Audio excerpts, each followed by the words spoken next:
નમસ્તે વિદ્યાર્થી મિત્રો, આજે આપણે ચેપ્ટર નંબર 3 સ્ટાર્ટ કરવા જઈ રહ્યા છે, જે છે સિંગલ ફેઝ ઇન્ડક્શન મોટર. આપણે સૌપ્રથમ ચેપ્ટર જોયું હતું 3 ફેઝ ટ્રાન્સફોર્મર, ત્યારબાદ ચેપ્ટર 2 આપણે જોયું જે હતું 3 ફેઝ ઇન્ડક્શન મોટર. તો ચેપ્ટરના નામ પરથી તમને ખ્યાલ હશે કે અહીંયા ઇન્ડક્શન મોટર તો સેમ જ છે, ખાલી આપણે ચેન્જ શું કરી રહ્યા છે તો કે પહેલા આપણે 3 ફેઝ સપ્લાય આપતા હતા, એની જગ્યાએ આપણે અત્યારે શું આપી રહ્યા છે, સિંગલ ફેઝ સપ્લાય આપી રહ્યા છે. તો તમને જાણીને આશ્ચર્ય થશે કે આપણી આજુબાજુ એટલે હાઉસહોલ્ડ એપ્લિકેશનની વાત કરીએ તો એની અંદર બધી જ જગ્યાએ તમને સિંગલ ફેઝ ઇન્ડક્શન જોવા મળે છે.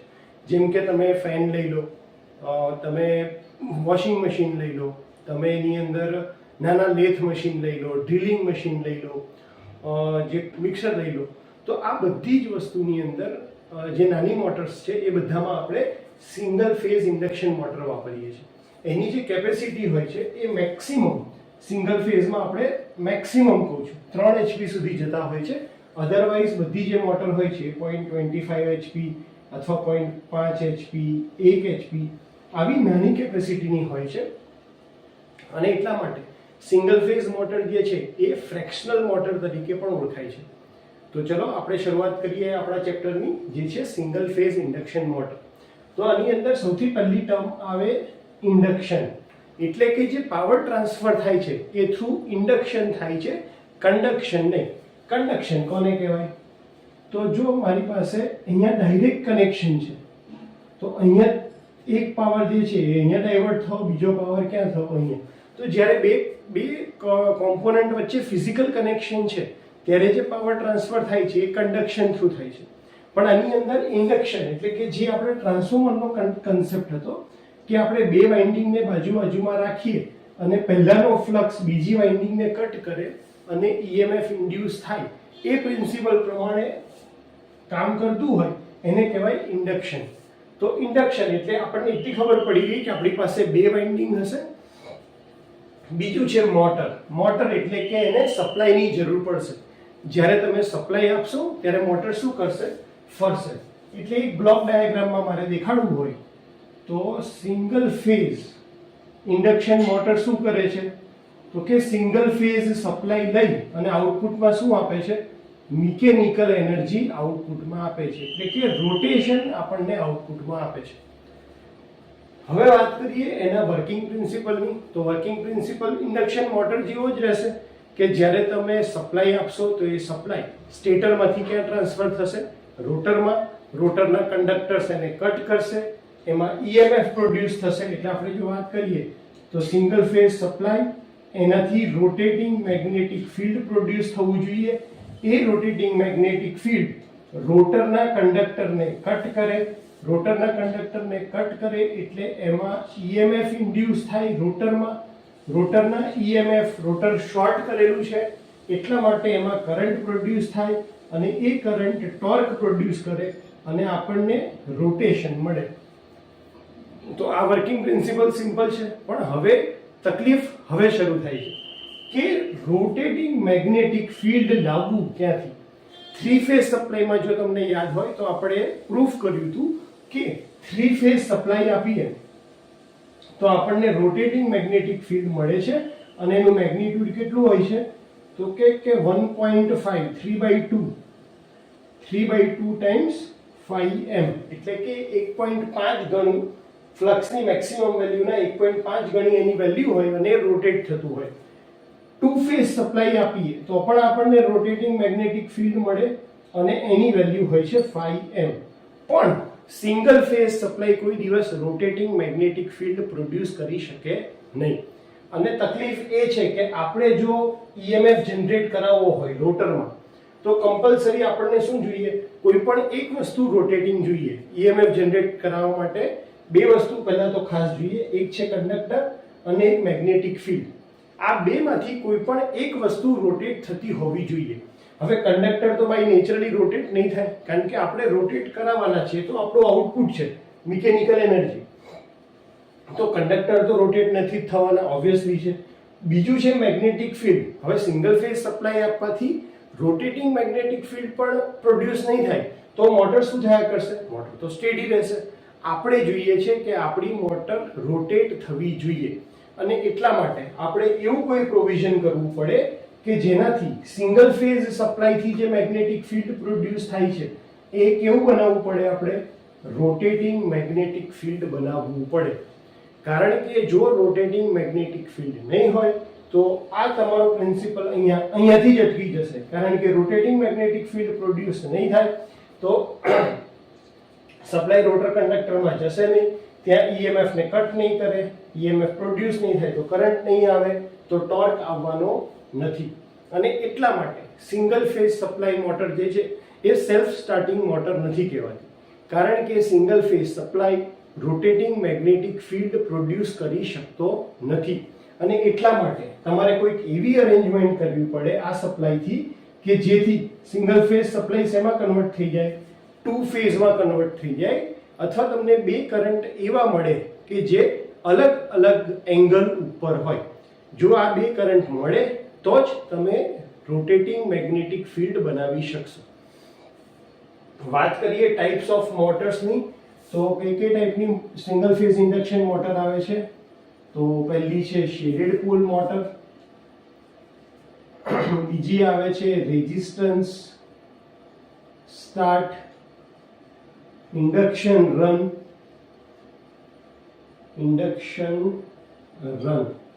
ત્રીજી આવે છે કેપેસિટર સ્ટાર્ટ ઇન્ડક્શન રન, ચોથી આવે છે કેપેસિટર સ્ટાર્ટ કેપેસિટર રન, એમાં પણ આવે છે સિંગલ વેલ્યુ, અને પાંચમી આવે છે capacitor start capacitor run double value. તો આપણે એક એક કરીને આ પાંચે પાંચ ઇન્ડક્શન મોટર જે છે એ પણ જોવાના છે.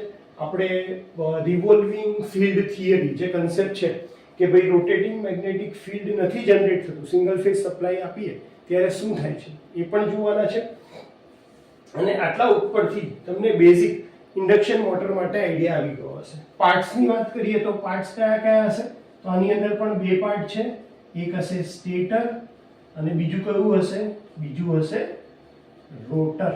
સ્ટેટરના પાર્ટ કયા કયા આવશે, તો કે ભાઈ પહેલા શું આવશે, તો તમારો સ્ટેટર કોર,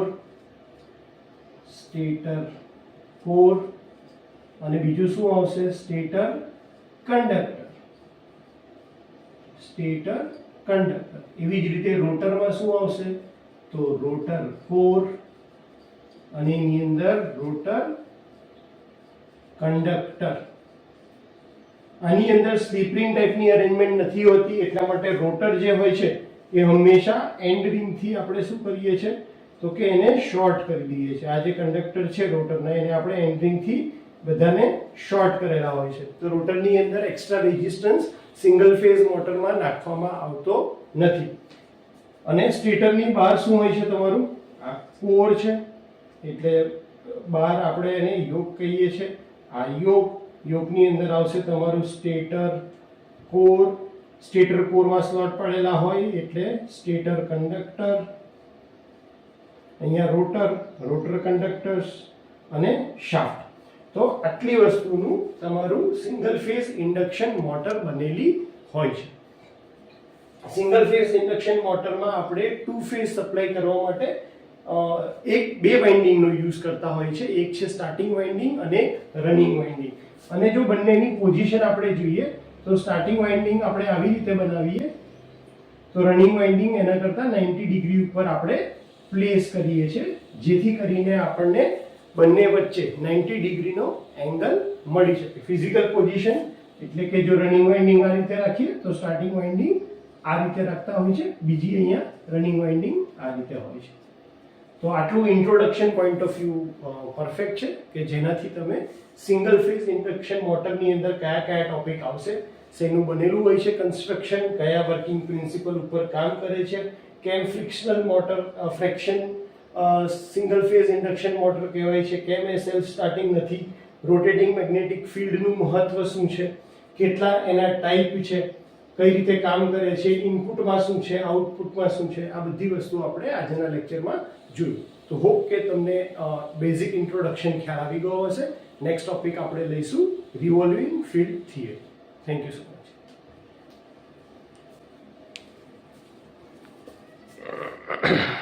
નમસ્તે વિદ્યાર્થી મિત્રો, આજે આપણે chapter number 3 single phase induction મોટરની અંદર ડબલ ફિલ્ડ રિવોલ્વિંગ થિયરીની વાત કરવાના છે.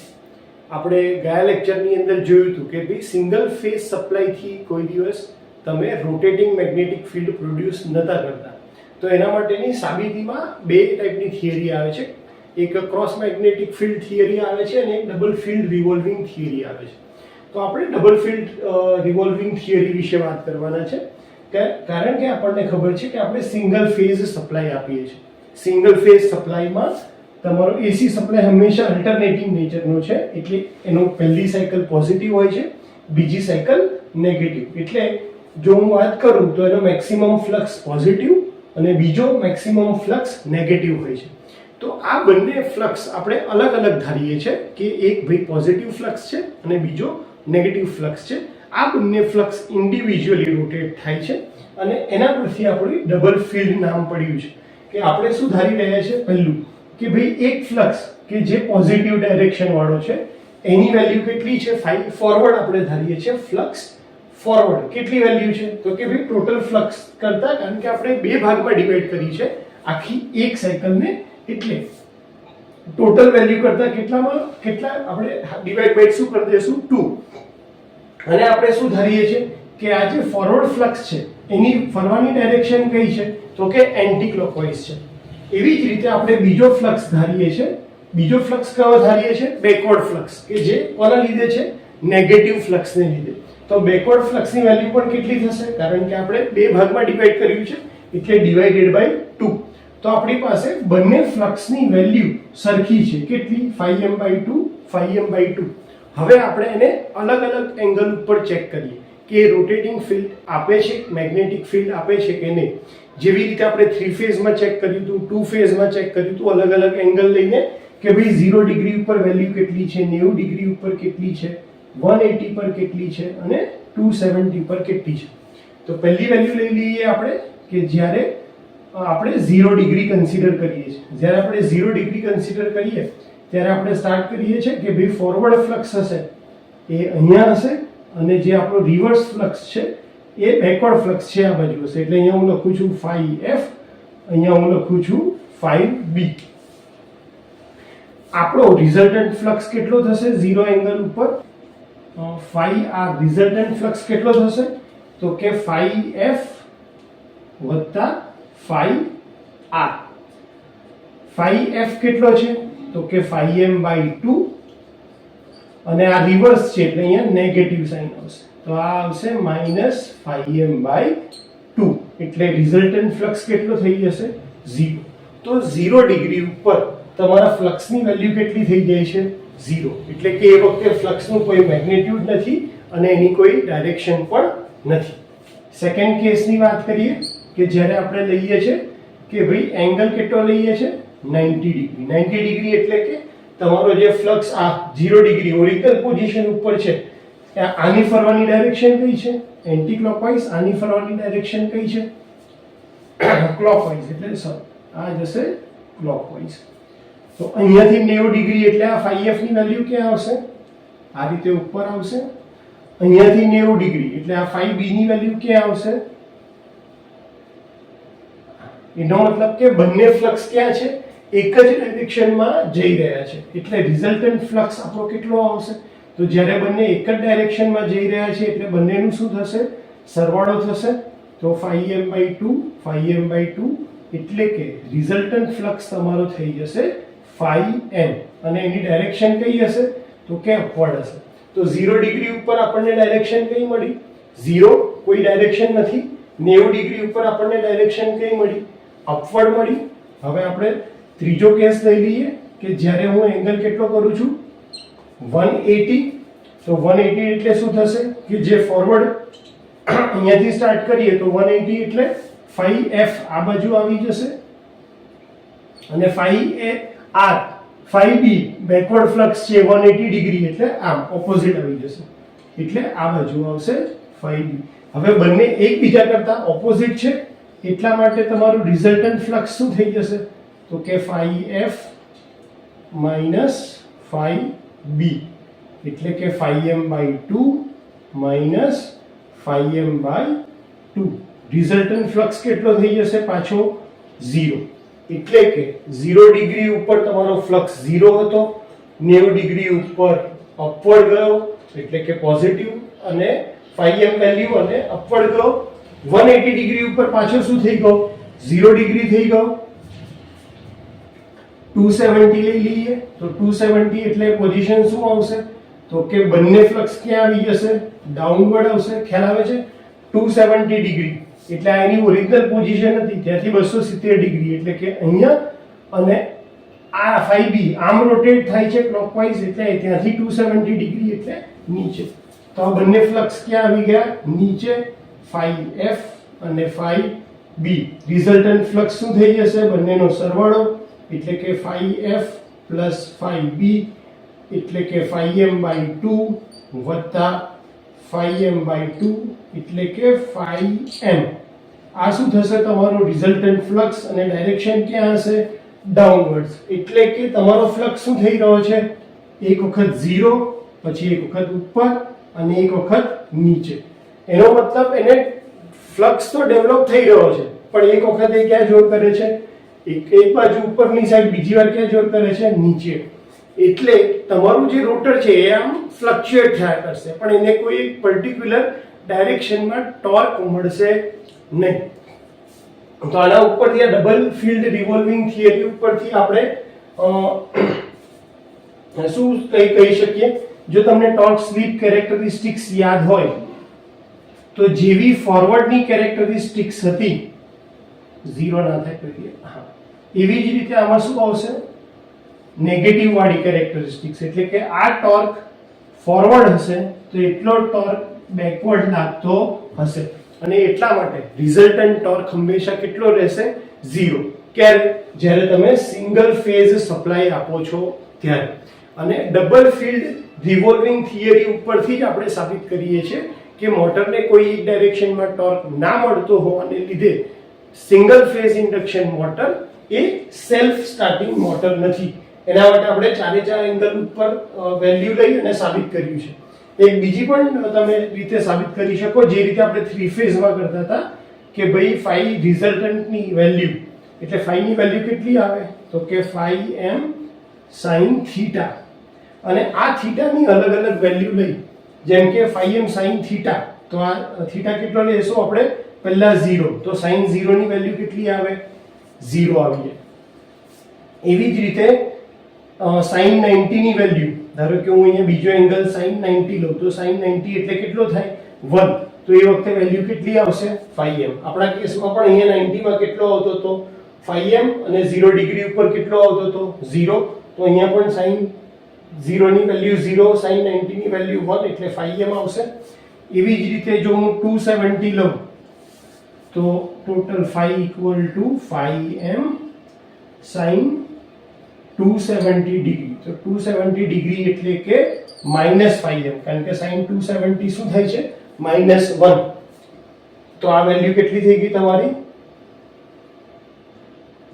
270 ડિગ્રી હા એટલે -1 તો -5m અહીંયા જુઓ પહેલા કરતા 270 પર ડિગ્રી ક્યાં આવતું હતું તમારું નીચે આવતું હતું એવી જ રીતે આપણે 180 લઈ લઈએ 5 = 5m sin 180 તો 180 એટલે કેટલો થાય 0 તો અહીંયા પણ 180 ઉપર આપણો કેટલો આવે છે વેલ્યુ 0 તો આ બંને રીતે તમે ડબલ ફિલ્ડ રિવોલ્વિંગ થિયરીને સાબિત કરી શકો છો અને આના ઉપરથી એક વસ્તુ સાબિત થાય છે કે single phase motor self starting નથી પ્લસ જે ડાયરેક્શનમાં તમે ટોર્ક આપશો એટલે કે આ મોટરને મેં સપ્લાય આપ્યો અને મોટર ઓસિલેટ કરી રહી છે પોતાના એક્સિસ ઉપર શાફ્ટમાં તો જે ડાયરેક્શનમાં હું ધક્કો મારીશ એ ટોર્ક વધી જવાથી ધારો કે હું ફોરવર્ડ ડાયરેક્શનમાં ધક્કો મારીશ તો ફોરવર્ડનો ટોર્ક વધારે હશે બેકવર્ડ કરતા એટલે મોટર એ ડાયરેક્શનમાં ફરવા લાગશે જો હું બેકવર્ડ સાઈડ ધક્કો મારીશ તો મોટર શું કરશે બેકવર્ડ સાઈડ ફરવા લાગશે એટલે આપણે મોટરને ધક્કો મારીને પણ સેલ્ફ સ્ટાર્ટ કરી શકીએ છીએ પણ દર વખતે એવી રીતે હાથથી મોટરને ધક્કો તમે રોટરને ફરાવવા જાઓ તો રોટર કોઈ દિવસ ખુલ્લી હોતી નથી રોટર આપણે એન્ક્લોઝ રાખીએ છીએ સેફટી માટે અને એટલા માટે આપણે હાથથી ધક્કો મારીને એને સ્ટાર્ટ નથી કરી શકતા તમે જોયું હશે કે પંખાની અંદર કેપેસિટર બગડી જાય તો એ નવું કેપેસિટર લાવો એની પહેલા જો તમારે પંખો ચાલુ કરવો હોય તો આપણે શું કરીએ છીએ, લાકડી લઈને એને ધક્કો મારીએ છીએ. તો ધક્કો મારીએ તો એ પંખો ચાલુ થઈ જાય છે. એનો મતલબ કે તમારે જે અરેન્જમેન્ટ, સ્ટાર્ટિંગની અરેન્જમેન્ટ તમે જે કરી રહ્યા છો એ ખાલી મોટરને સેલ્ફ સ્ટાર્ટ બનાવવા માટે છે. પછી તમારે એ એકવાર સ્ટાર્ટ થઈ જાય પછી તમારે એ અરેન્જમેન્ટની જરૂર પડતી નથી. સેમ ડીસી મોટરની અંદર જેવી રીતે આપણે સ્ટાર્ટર યુઝ કરીએ છીએ કે ભાઈ સ્ટાર્ટિંગમાં એની જરૂર છે, પછી આપણે આખો રેઝિસ્ટન્સ કટ કરી અને સ્ટાર્ટરને શું કરીએ છીએ, બાયપાસ કરીએ છીએ. જેવી રીતે જૂની ટ્યુબલાઇટ આવતી હતી એની અંદર તમારું જે સ્ટાર્ટર હતું એનું કામ શું હતું, ટ્યુબલાઇટને સ્ટાર્ટ કરે, ટ્યુબલાઇટ એકવાર ચાલુ થઈ ગઈ પછી તમે સ્ટાર્ટર કાઢી નાખો તો પણ એની જરૂર પડતી નથી. સેમ રીતે અહીંયા આપણે મોટરને સેલ્ફ સ્ટાર્ટિંગ કરવા માટે બે રીત આવે છે. પહેલી આવે છે શેડેડ પોલ મેથડ અને બીજી આવે છે સ્પ્લિટ ફેઝ મેથડ.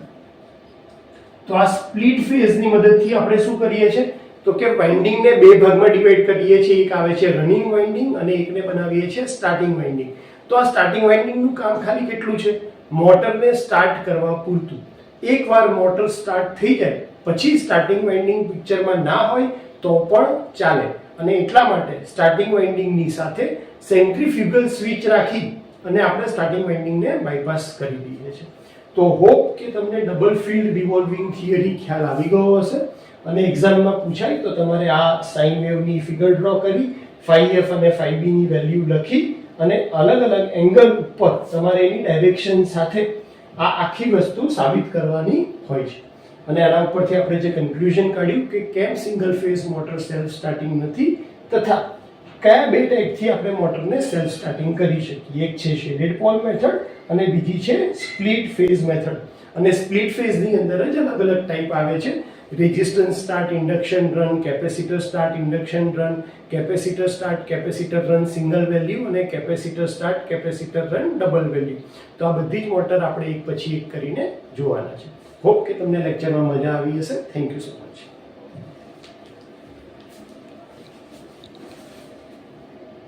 નમસ્તે વિદ્યાર્થી મિત્રો, આજે આપણે સિંગલ ફેઝ ઇન્ડક્શન મોટરની અંદર પહેલો જે ટાઈપ છે એટલે કે શેડેડ પોલ ઇન્ડક્શન મોટર એ જોવાના છે. આપણને ખ્યાલ છે કે સિંગલ ફેઝ ઇન્ડક્શન મોટર એ સેલ્ફ સ્ટાર્ટિંગ મોટર નથી. એટલે કે જ્યારે સપ્લાય આપીએ છીએ તો મોટર પોતે ચાલુ થઈ શકતી નથી અને એટલા માટે આપણે બે ટાઈપની અરેન્જમેન્ટથી મોટરને સેલ્ફ સ્ટાર્ટ કરી શકીએ છીએ. તો એ બે ટાઈપ કઈ કઈ હતી?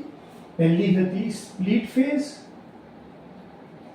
અને બીજું છે શેડેડ પોલ. આ બે ટાઈપની મદદથી આપણે કોઈ પણ સિંગલ ફેઝ ઇન્ડક્શન મોટરને સેલ્ફ સ્ટાર્ટિંગ મોટર બનાવી શકીએ છીએ. હવે આપણે આજે એમાંથી પહેલી ટાઈપ જોવાના છે એટલે કે શેડેડ પોલ.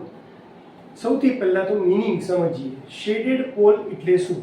શેડ એટલે કે કોઈનો પડછાયો પડવો. જ્યારે તમારો જે પોલ છે એને તમે કોપરની રિંગ ઉપરથી, ધારો કે આપણને ડીસી મશીનની અંદર તમને પોલ યાદ હશે કે અહીંયા આપણે આ પોલ હતું, આ તમારું પોલ શુઈ હતું. તો પોલ શુની અંદર મેં એક સ્લોટ પાડી દીધો અને એ સ્લોટની બાજુના ભાગમાં અહીંયા રિંગ મૂકી દીધી.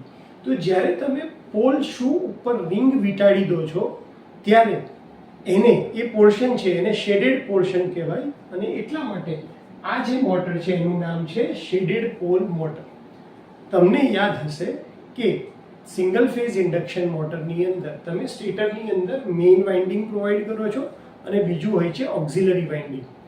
તો આ મેઇન વાઇન્ડિંગ તમે કોઈ પર્ટિક્યુલર પોલની આજુબાજુ વીંટાળતા નથી, પણ શેડેડ પોલની અંદર પહેલી ખાસિયત શેડેડ પોલની શું છે કે એની અંદર જે એના પોલ છે એ પ્રોજેક્ટ કરેલા હોય છે. એટલે કે તમે પોલને જોઈ શકો છો. જેમ કે આ ફિગરની અંદર તમને બે પોલ દેખાઈ રહ્યા છે. એક પોલ અહીંયા ઉપર છે, બીજો પોલ અહીંયા નીચે છે, બરાબર. એટલે કે શેડેડ પોલ ઇન્ડક્શન મોટરની સૌથી મોટી ખાસિયત કે એની અંદર તમે પોલ જોઈ શકો છો કે હા આ પોલ છે, આ પોલ છે. આ પોલની અંદર એનો જે ટોટલ એરિયા છે એમાંથી 1/3 પોર્શનમાં અહીંયા આપણે એક નાનો સ્લોટ પાડીએ છીએ અને આ જે 1/3 પોર્શન છે એની અંદર કોપરની શોર્ટ સર્કિટ કરેલી રિંગ વીંટાળીએ છીએ. એટલે તમારા બે પોલ છે તો એક રિંગ કોપરની રિંગ અહીંયા આવશે અને બીજી રિંગ કોપરની અહીંયા આવશે. આ કરવા પાછળનું કારણ શું? કારણ કે આપણે બે આ જે સિંગલ ફેઝ છે એની અંદર રોટેટિંગ મેગ્નેટિક ફિલ્ડ ડેવલપ કરવા માંગીએ છીએ અને આ રોટેટિંગ મેગ્નેટિક ફિલ્ડ ડેવલપમેન્ટ તો જ પોસિબલ છે જો તમે આ રિંગ લગાડી હોય તો. જો તમે શેડેડ પોલ ઇન્ડક્શન મોટરમાંથી આ રિંગ કાઢી નાખશો તો તમારું ઇન્ડક્શન મોટર એ સેલ્ફ સ્ટાર્ટિંગ બનશે નહીં. તો શેડેડ પોલ મોટરમાં કોપર રિંગ એવું તો શું કામ કરે છે? અહીંયા જે તમને દેખાય છે એ તમારું રોટર છે, રોટરના કંડક્ટર્સ છે જે શોર્ટ સર્કિટ કરેલા છે અને આપણે એનું ફંક્શન સમજવા જઈ રહ્યા છે. તો શેડેડ પોલ ઇન્ડક્શન મોટરમાં જેવો તમે સિંગલ ફેઝ સપ્લાય આપશો એટલે એના લીધે પલ્સેટિંગ ફ્લક્સ અથવા તો જેને કહેવાય કે અલ્ટરનેટિંગ ફ્લક્સ પ્રોડ્યુસ થશે. અલ્ટરનેટિંગ ફ્લક્સ આ પોલ ઉપર અને આ પોલ ઉપર આવશે. હવે આપણે એનું ડિટેલ સમજીએ કે મેં આ પોલને અહીંયા સેપરેટ પાડીને ત્રણ અલગ અલગ પોઝિશન લઈ લીધી છે. કઈ રીતે? તો કે અહીંયા જે તમારું સાઇન વેવ દેખાય છે એમાં પહેલો પોર્શન, આ જે પહેલો પોર્શન છે એ સિચ્યુએશન દેખાડે છે આની, એટલે કે O થી A દરમિયાન જે તમારો ફ્લક્સ હોય ત્યારે પોલ ઉપર શું એની ઇફેક્ટ થાય છે? A થી B દરમિયાન આ તમારો બીજો પોર્શન છે જે મેં અહીંયા ઇન્ડિકેટ કર્યો છે અને B થી C દરમિયાન એટલે કે આ ત્રીજો પોર્શન જે મેં અહીંયા ઇન્ડિકેટ કર્યો છે. હવે આ જે તમારી રિંગ છે એ હાઈલી ઇન્ડક્ટિવ મટીરિયલની બનેલી છે એટલે કે ઇન્ડક્ટર તરીકે એક્ટ કરે છે જેનો રેઝિસ્ટન્સ ખૂબ ઓછો હોય છે. એટલે આ કોપર રિંગ માટે મારે કેવું હોય તો હું કહી શકું કે એનો ઇન્ડક્ટન્સ ખૂબ જ વધારે અને રેઝિસ્ટન્સ ખૂબ ઓછો છે. આ થવાને લીધે થશે શું? તમારો ફ્લક્સ આ જે પહેલો પોર્શન છે એટલે કે 0 થી A એ દરમિયાન તમારો ફ્લક્સ વધતો જાય છે ધીરે ધીરે. તો આ જે ફ્લક્સ વધારો છે, હવે ઇન્ડક્ટરનું કામ શું છે કે એ સડન ચેન્જ જે થાય છે ફ્લક્સ અને કરંટમાં એનો ઓપોઝ કરે છે. એટલા માટે એ શું કરશે? અહીંયા કોઈ ફ્લક્સ ડેવલપ થવા દેશે નહીં. તો પહેલા પોર્શનમાં જ્યારે તમારું ફ્લક્સનો વેવ O થી A દરમિયાન આવશે ત્યારે બધો ફ્લક્સ ક્યાં ભેગો થશે? આ પોર્શનમાં થશે. કારણ કે ફ્લક્સમાં જે સડન ચેન્જ થાય છે એ આ ઇન્ડક્ટર આ કોપર રિંગ છે થવા દેતી નથી. હવે કોપર રિંગ એનાથી ધીરે ધીરે અહીંયાથી ફ્લક્સ આગળ વધશે, એનાથી સેટ થઈ ગઈ છે એટલે આટલા પોર્શન દરમિયાન એટલે કે જ્યારે ફ્લક્સની વેલ્યુ A થી B સુધી હશે ત્યારે ફ્લક્સ યુનિફોર્મ ડિસ્ટ્રીબ્યુટ થયેલો હશે. પહેલા પોર્શન વખતે ફ્લક્સ બધો ક્યાં છે તો કે લેફ્ટ હેન્ડ સાઈડ છે, પછી યુનિફોર્મ ડિસ્ટ્રીબ્યુટ થયો છે અને હવે જ્યારે ત્રીજા પોર્શનમાં એટલે કે ફ્લક્સની વેલ્યુ B થી ચાલુ કરી અને 0 થાય છે તો આ જે સડન ચેન્જ છે એને પણ કોપર રિંગ પાછો શું કરશે? ઓપોઝ. એટલે કે અહીંયા જે ફ્લક્સ 0 થવા માંગતો હશે એને થવા લીધે અહીંયા 0 થઈ જશે પણ આ પોર્શનમાં ફ્લક્સ 0 થતો નથી. એટલા માટે તમારો જે ફ્લક્સ તમે જુઓ તો પહેલા અહીંયા વધારે ભેગો થયો તો પછી એ ધીરે ધીરે સેન્ટરમાં આવ્યો અને પછી સાઈડ ઉપર આવ્યો. એટલે એક રીતે જોઈએ તો તમારા જે પોલ છે એ ફરતા હોય એટલે કે મેગ્નેટિક ફિલ્ડ ફરતું હોય એવો આભાસ ક્રિએટ થાય છે અને એ મેગ્નેટિક ફિલ્ડ ફરતું હોવાને લીધે આ જે રોટર છે એની ઉપર આ બાજુ ઉપરના કંડક્ટર ઉપર આમ ટોર્ક લાગે છે કારણ કે ફ્લક્સ આમ જાય છે અને નીચેની બાજુનો ફ્લક્સ આ ડાયરેક્શનમાં જવાથી તમને લેફ્ટ હેન્ડ સાઈડ બળ લાગશે અને એટલા માટે જે રોટર છે એ ફરવાનું સ્ટાર્ટ કરશે. જો તમે શેડેડ પોલમાંથી કોપરની રિંગ કાઢી નાખશો તો મોટર સેલ્ફ સ્ટાર્ટ થઈ શકશે નહીં અને એટલા માટે આ જે ટ્રાન્ઝિશન છે એ ફક્ત ને ફક્ત કોપર રિંગને લીધે થાય છે અને એ ઇન્ડક્ટરની ઇફેક્ટને લીધે થાય છે કે તમે ઇન્ડક્ટરની ઇફેક્ટને લીધે રોટેટિંગ મેગ્નેટિક ફિલ્ડ ક્રિએટ કરી રહ્યા છો સિંગલ ફેઝ સપ્લાયની મદદથી અને એટલે તમારો ફ્લક્સ રોટેટ થવાને લીધે જે મોટર છે એ સેલ્ફ સ્ટાર્ટિંગ મોડમાં કામ કરતી જાય છે. ટોર્કની વાત કરીએ તો આની અંદર આપણે ઇન્ડક્ટરનો યુઝ કર્યો છે અને એટલા માટે એનો જે ટોર્ક હોય છે એ બહુ ઊંચો હોય છે. સ્ટાર્ટિંગ ટોર્ક 50% થી સ્ટાર્ટ થઈ જ્યારે સ્પીડ હાફ સ્પીડ ઉપર પહોંચી જાય ત્યારે એ 100% જેટલો ટોર્ક અચીવ કરે છે અને ત્યારબાદ 150% જેટલો મેક્સિમમ ટોર્ક કરી જો તમે સિન્ક્રોનસ સ્પીડ અને એક્ચ્યુઅલ સ્પીડની વેલ્યુ સરખી રાખો તો સ્પીડ 0 આવી જાય છે. તો આ કોની ટોર્ક સ્પીડ કેરેક્ટરિસ્ટિક્સ છે? શેડેડ પોલની કેરેક્ટરિસ્ટિક્સ છે આનો એડવાન્ટેજ શું છે તો કે એનું કન્સ્ટ્રક્શન ખૂબ જ સિમ્પલ છે. આની અંદર તમારે સેન્ટ્રીફ્યુગલ સ્વિચ લગાડવાની જરૂર નથી પડતી, જેવી આપણે કેપેસિટર ટાઈપની મોટરની અંદર લગાડીએ છીએ. તો આનું કન્સ્ટ્રક્શન ખૂબ સિમ્પલ છે, મેન્ટેનન્સ ઇઝી છે. ડિસએડવાન્ટેજમાં શું છે કે જો તમારી કોપર રિંગને કંઈ પણ ડેમેજ થયું તો મોટર સેલ્ફ સ્ટાર્ટિંગ રહેશે નહીં. આની અંદર બીજું એ પણ એક ખાસિયત છે કે એની સ્પીડ કોઈ દિવસ તમે રિવર્સ કરી શકતા નથી. જો તમારે સ્પીડ રિવર્સ કરવી હોય તો તમારે આ જે ફિલ્ડની ડાયરેક્શન છે, કોની કોપર રિંગની ડાયરેક્શન છે, એ આખી ચેન્જ કરવી છે. એટલે કે ધારો કે આપણે આ એક પોલ કન્સિડર કરીએ અને અહીંયા રિંગ છે અને બીજી રિંગ ધારો કે અહીંયા છે. તો જો તમારે શેડેડ પોલ મોટરની ડાયરેક્શન ચેન્જ કરવી હોય તો તમારે આખા સ્ટેટરની ડાયરેક્શન ચેન્જ કરીને આમ કરવું પડશે. ત્યારે જઈ અને તમે એની જે ફરવાની ડાયરેક્શન છે એને રોટેટ કરી શકો છો. અધરવાઇઝ તમે સપ્લાય ટર્મિનલ ચેન્જ કરીને આની ફરવાની ડાયરેક્શન ચેન્જ કરી શકતા નથી. એટલે કે તમારે આખા સ્ટેટરના જે સ્ટેટરની અંદર કોપર રિંગ બેસાડી છે એની ડાયરેક્શન ચેન્જ કરશો તો જ તમે સ્પીડને ચેન્જ કરી શકશો. એપ્લિકેશન ક્યાં ક્યાં છે તો નાની નાની જે મોટર છે, ટેપ રેકોર્ડર છે, ટોયસ છે, એની અંદર જે નાની નાની મોટર છે એ બધામાં આપણે shaded pole induction motor use કરીએ છીએ. કોઈ પૂછે કે શેડેડ પોલની ફરવાની ડાયરેક્શન રોટેશન કઈ બાજુ છે તો હંમેશા એ non shaded to shaded type, એટલે કે આ જે પોર્શન છે આમાં શેડિંગ નથી તો નોન શેડેડ થી શેડેડ ટાઈપ, એટલે કે આમાં ડાયરેક્શન જે ફરવાની છે એ હશે ક્લોકવાઇઝ ડાયરેક્શન. આવી રીતે જો કોઈ એવું પૂછે કે તમે કઈ રીતે કહી શકો જોઈને, તો એક સિમ્પલ એક્ઝામ્પલ આપી દઈએ કે અહીંયા જો રિંગ આ બાજુ હોય તો આ પોર્શન અનશેડેડ છે અને આ શેડેડ છે, તો એ વખતે રોટેશનની ડાયરેક્શન કેવી થઈ જશે એન્ટી ક્લોકવાઇઝ. તો હંમેશા શેડેડ પોલ ઇન્ડક્શન મોટર એની ફરવાની direction non shaded portion to shaded portion હોય છે. તો આવી રીતે તમે સિંગલ ફેઝ શેડેડ ઇન્ડક્શન મોટરનું ફંક્શન, વર્કિંગ ફિગર ધારો કે પૂછાય તો પહેલા મેઇન ફિગર ડ્રો કરવાની છે. રોટર એના કરતાં થોડુંક મોટું ડ્રો કરજો. અહીંયા જગ્યાના ભાવને લીધે મેં થોડુંક નાનું ડ્રો કરી દીધું છે.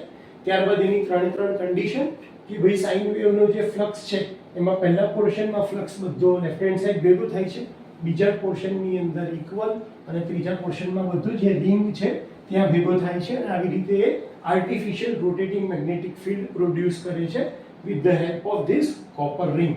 કોપર રિંગની ખાસિયતોમાં શું છે કે એ હાઈલી ઇન્ડક્ટિવ છે અને એનો લો રેઝિસ્ટન્સ છે. તમારે એની ટોર્ક કેરેક્ટરિસ્ટિક્સ દેખાડવાની છે, એડવાન્ટેજીસ અને ડિસએડવાન્ટેજીસ, અને એપ્લિકેશન સાથે આ ટોપિક કમ્પ્લીટ કરવાનો છે. તો હોપ કે તમને shaded pole single phase induction motor વિશે ખ્યાલ આવી ગયો હશે. Thank you so much. નમસ્તે વિદ્યાર્થી મિત્રો, આજે આપણે જોવાના છીએ resistor start induction run single phase induction motor.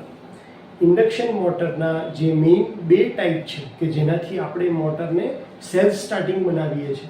કારણ કે આપણને ખબર છે કે સિંગલ ફેઝ ઇન્ડક્શન મોટર કોઈ દિવસ સેલ્ફ સ્ટાર્ટિંગ હોતી નથી. એટલા માટે એને સેલ્ફ સ્ટાર્ટિંગ કરવા માટે આપણે બે મેથડ યુઝ કરીએ છીએ, શેડેડ પોલ અને સ્પ્લિટ ફેઝ. એમાં split phase type of induction મોટરની અંદર આજે આપણે એક ટાઈપ જોઈ રહ્યા છીએ જે છે register start induction run. Split phase એટલે શું અને સ્પ્લિટ ફેઝ શું કામ કરવો પડે? કારણ કે આપણને ખબર છે કે મોટરને જો ફરવું હોય તો કમ્પલસરી બે ફેઝની જરૂર પડે. 2 ફેઝ અને 3 ફેઝ સપ્લાયથી જ રોટેટિંગ મેગ્નેટિક ફિલ્ડ પ્રોડ્યુસ થાય છે, જ્યારે આપણી પાસે ખાલી સિંગલ ફેઝ સપ્લાય છે. એટલે આ જે સિંગલ ફેઝ સપ્લાય છે એને આપણે બે ભાગમાં ડિવાઈડ કરીએ, એટલે કે સ્પ્લિટ કરીએ, તો તમે સ્પ્લિટ ફેઝની મદદથી રોટેટિંગ મેગ્નેટિક ફિલ્ડ ડેવલપ કરો છો. અને આ સ્પ્લિટ ફેઝ કરવા માટે જ્યારે તમે રેઝિસ્ટન્સ યુઝ કરો છો ત્યારે એ મોટરનું નામ પડે છે આપણે રેજિસ્ટર સ્ટાર્ટ. કારણ કે આની અંદર સ્પ્લિટ ફેઝના બધા જ મોટર, જેટલા પણ ટાઈપની મોટર છે બધામાં બે વસ્તુ ખાસ હશે. એક હશે એનું સ્ટાર્ટિંગ વાઇન્ડિંગ કે જે ઓક્ઝિલરી વાઇન્ડિંગ તરીકે પણ ઓળખાય છે. ઓક્ઝિલરી એટલે કે સહાયક. તો શેમાં સહાય કરે છે? તો કે મોટરને સ્ટાર્ટ થવામાં સહાય કરતું જે વાઇન્ડિંગ છે એને આપણે સ્ટાર્ટિંગ વાઇન્ડિંગ અથવા તો ઓક્ઝિલરી વાઇન્ડિંગ તરીકે ઓળખીએ છીએ. બીજું છે રનિંગ વાઇન્ડિંગ અથવા તો મેઇન વાઇન્ડિંગ, એટલે કે મોટરની રનિંગ કન્ડિશન દરમિયાન પણ જે વાઇન્ડિંગ મોટરની અંદર પ્રેઝન્ટ રહે છે એને આપણે મેઇન વાઇન્ડિંગ કહીએ છીએ અથવા રનિંગ વાઇન્ડિંગ કહીએ છીએ. સ્ટાર્ટિંગ વાઇન્ડિંગ ફક્ત મોટરને સ્ટાર્ટ કરવામાં જ હેલ્પ કરે છે અને resistor start induction run motor એટલે કે આપણે સ્ટાર્ટિંગ કન્ડિશનની અંદર રેઝિસ્ટન્સ યુઝ કરશું. સ્પ્લિટ ફેઝમાં આપણને ખબર છે કે બે વાઇન્ડિંગ છે, તો બંને વાઇન્ડિંગને એકબીજાથી આપણે 90 ડિગ્રી ઉપર પ્લેસ કરશું સ્ટેટરની અંદર, અને ત્યારબાદ એની કન્ડિશન કઈ રીતે હશે, બંને પેરેલલમાં છે, એટલે કે મેઇન વાઇન્ડિંગની પેરેલલમાં તમારી સ્ટાર્ટિંગ વાઇન્ડિંગ છે. તો શું પેરેલલ કરવાથી આપણને જે સ્પ્લિટ ફેઝ છે થઈ જશે? ના, તો મારે કંઈક અરેન્જમેન્ટ કરવી પડશે. તો શું અરેન્જમેન્ટ હું કરીશ? તો કે જે હું મેઇન વાઇન્ડિંગ લઉં છું એની અંદર હું ઇન્ડક્ટન્સ વધારે રાખીશ અને હું પ્યોર બને એટલી ઇન્ડક્ટિવ બનાવવા ટ્રાય કરીશ અને એનો જે રેઝિસ્ટન્સ છે એને ઓછો રાખીશ. હવે તમને ખ્યાલ છે કે જ્યારે પણ તમે ઇન્ડક્ટર લો ત્યારે પ્યોર ઇન્ડક્ટરની અંદર વોલ્ટેજ અને કરંટ વચ્ચે કેટલો એંગલ બને છે? તો કે 90 ડિગ્રીનો એંગલ બને છે. એટલે જો હું મેઇન વાઇન્ડિંગ માટે વેક્ટર ડાયાગ્રામ ડ્રો કરું તો સપ્લાય વોલ્ટેજ મારો રેફરન્સ તરીકે રહેશે અને હંમેશા 90 ડિગ્રી પ્યોર ઇન્ડક્ટરમાં જ પોસિબલ હોય, પણ પ્યોર ઇન્ડક્ટર બનાવવો પોસિબલ નથી. પ્લસ થોડોક રેઝિસ્ટન્સ છે એટલા માટે 90 ડિગ્રી કરતાં થોડોક ઓછો એ રીતે અહીંયા આવશે તમારો કરંટ IM, જે વોલ્ટેજથી કેટલા એંગલ પાછળ હશે? તો કે 5M ના એંગલથી પાછળ હશે. આ થઈ જશે તમારો પહેલો જે ફેઝ છે જે તમે સિંગલ ફેઝ સપ્લાય આપ્યો એમાં મેઇન વાઇન્ડિંગને લીધે આ તમારો વેક્ટર ડાયાગ્રામ આવશે. હવે મારે શું કરવું છે? તો મારે ફેઝને સ્પ્લિટ કરવો છે. ફેઝને સ્પ્લિટ કરવો છે તો હું શું કરીશ? તો કે ઓક્ઝિલરી વાઇન્ડિંગની અંદર સાથે એક રેઝિસ્ટન્સ કનેક્ટ કરી દઈશ અને ઓક્ઝિલરી વાઇન્ડિંગ જે છે એ કેવી રીતે બનાવીશ? તો એની અંદર એનો રેઝિસ્ટન્સ વધારે હશે અને ઇન્ડક્ટન્સ ઓછો હશે. હું શું કહું છું? ધ્યાનથી સાંભળો. એનો ઇન્ડક્ટન્સ કેવો હશે? ઓછો, રેઝિસ્ટન્સ વધારે, અને સ્ટાર્ટિંગમાં એક બીજો રેઝિસ્ટન્સ પણ એડ કરી દઈશ. એટલે મારી જે સ્ટાર્ટિંગ વાઇન્ડિંગ છે એની અંદર વધારે પોર્શન શું છે? તો કે રેઝિસ્ટન્સ છે, અને એટલા માટે આનું નામ શું પડ્યું છે? Resistance start. Induction run, running condition વખતે કોણ વધારે છે? તો કે ઇન્ડક્શન વધારે છે, ઇન્ડક્ટર વધારે છે. એટલા માટે મેઇન વાઇન્ડિંગની અંદર આપણે એક્સએલની વેલ્યુ વધારે રાખીએ છીએ, જ્યારે સ્ટાર્ટિંગ વાઇન્ડિંગમાં આપણે શેની વેલ્યુ વધારે રાખીએ છીએ? રેઝિસ્ટરની વેલ્યુ વધારે રાખીએ છીએ. એટલે સ્ટાર્ટિંગનો જે કરંટ ફ્લો થશે એની અંદર શું હશે? તો કે રેઝિસ્ટન્સમાં વોલ્ટેજ અને કરંટનો નેચર કેવો છે? બંને હંમેશા ઇન ફેઝ હોય છે, પણ થોડોક ઇન્ડક્ટર છે એટલા માટે એ થોડાક એંગલથી પાછળ પડશે. કયો? Starting current. તો વોલ્ટેજ કરતા સ્ટાર્ટિંગ કરંટ અહીંયા આ એંગલ ઉપર 5s એંગલ ઉપર આવશે. તો થઈ ગયા આપણી પાસે બે ફેઝ IM અને IS. કેમ? કારણ કે બંને કરંટને આપણે એકબીજા કરતા ડિફરન્સ એંગલ જે બંને વચ્ચે ડિફરન્સ છે ક્રિએટ કર્યો છે, એટલે કે આપણે એક રીતે શું કરી દીધું છે? સ્પ્લિટ ફેઝ કરી દીધો છે. અને આ રીતે સ્પ્લિટ ફેઝ કરવાથી આપણને શું મળે છે? Rotating magnetic field. અને એ રોટેટિંગ મેગ્નેટિક ફિલ્ડને લીધે તમારી જેમ રોટર છે, અહીંયા રોટર ડ્રો કરવાનું રહી ગયું છે, હું કરી દઉં છું અત્યારે. આ જે રોટર છે એ રોટેટિંગ મેગ્નેટિક ફિલ્ડની ડાયરેક્શનમાં રોટેટ થવા લાગે છે. તો આ રીતે રેઝિસ્ટન્સ સ્ટાર્ટ, ઇન્ડક્શન રન, તમને ખ્યાલ આવી ગયો હશે. અચ્છા, એક પોર્શન ડિસ્કશન કરવાનું રહી ગયું, સેન્ટ્રીફ્યુગલ સ્વિચ. સેન્ટ્રીફ્યુગલ સ્વિચ, કારણ કે રનિંગ કન્ડિશનની અંદર એકવાર મોટર ફરવાનું સ્ટાર્ટ કરે પછી આપણને સ્ટાર્ટિંગ વાઇન્ડિંગની જરૂર હોતી નથી. તો આપણે આ સેન્ટ્રીફ્યુગલ સ્વિચ કેવી છે કે જે શાફ્ટ સાથે કનેક્ટેડ હોય છે, અને જેવી મોટર એની 70% સ્પીડ રીચ કરે ત્યારે સેન્ટ્રીફ્યુગલ સ્વિચ શું થઈ જશે? ઓપન થઈ જશે. અને એટલા માટે રનિંગ કન્ડિશનમાં ખાલી કોની ઇફેક્ટ આવે છે? મેઇન વાઇન્ડિંગની. અને સ્ટાર્ટિંગમાં કોની ઇફેક્ટ આવે છે? તો કે સ્ટાર્ટિંગ અને મેઇન વાઇન્ડિંગ બંનેની. સ્ટાર્ટિંગ જે આપણે કરીએ છીએ રેઝિસ્ટરની મદદથી કરીએ છીએ સ્પ્લિટ ફેઝ કરીને, એટલા માટે આ મોટરનું નામ પડ્યું છે resistor start induction run motor. એડવાન્ટેજની વાત કરીએ તો એડવાન્ટેજ આના શું છે કે કન્સ્ટ્રક્શન સિમ્પલ છે, પણ આની અંદર પાવર લોસ તમારો થાય છે અને પાવર ફેક્ટર આનો કેવો હોય છે? ઓછો હોય છે. સ્ટાર્ટિંગ ટોર્કની વાત કરીએ એટલે કે ટોર્ક સ્લિપની કેરેક્ટરિસ્ટિક્સની વાત કરીએ તો 100% કરતાં થોડોક વધારે ટોર્ક, સ્ટાર્ટિંગ ટોર્ક તમને આ મોટરની મદદથી મળે છે, કારણ કે સ્ટાર્ટિંગમાં આપણે રેઝિસ્ટન્સ એડ કરીએ છીએ તો શેડેડ પોલની અંદર જે લો ટોર્કનો પ્રોબ્લેમ હતો એના કરતાં ટોર્ક અહીંયા તમને થોડોક વધારે મળે છે અને ધીરે ધીરે ટોર્ક વધતો જાય છે. તમને ઓલમોસ્ટ 300 ગણો ટોર્ક સ્પીડ સાથે મળે છે અને ત્યારબાદ ટોર્કની વેલ્યુ ઘટે છે. જ્યારે એની વેલ્યુ ns જેટલી થાય ત્યારે તમારી સ્પીડ પાછી અહીંયા સ્લીપ તમારી 0 થઈ જશે. તો આ રીતે તમારી ટોર્ક સ્પીડની કેરેક્ટરિસ્ટિક્સ બને છે. કઈ મોટર માટે? રેઝિસ્ટન્સ સ્ટાર્ટ ઇન્ડક્શન રન માટે. એપ્લિકેશન કઈ કઈ જગ્યાએ છે? તો ફેનમાં યુઝ થાય છે, લેથ મશીનમાં, બ્લોવરમાં, રેફ્રિજરેટર અને વોશિંગ મશીનની અંદર આપણે આ ટાઈપની મોટરનો યુઝ કરીએ છીએ. તો આ હોપ કે તમને resistance start induction run motor ખ્યાલ આવી ગયો હશે.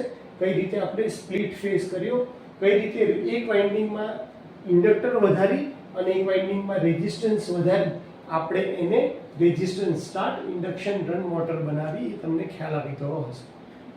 આ આખો વિડીયો જોવા માટે અને મને શાંતિથી સાંભળવા માટે થેન્ક યુ સો મચ.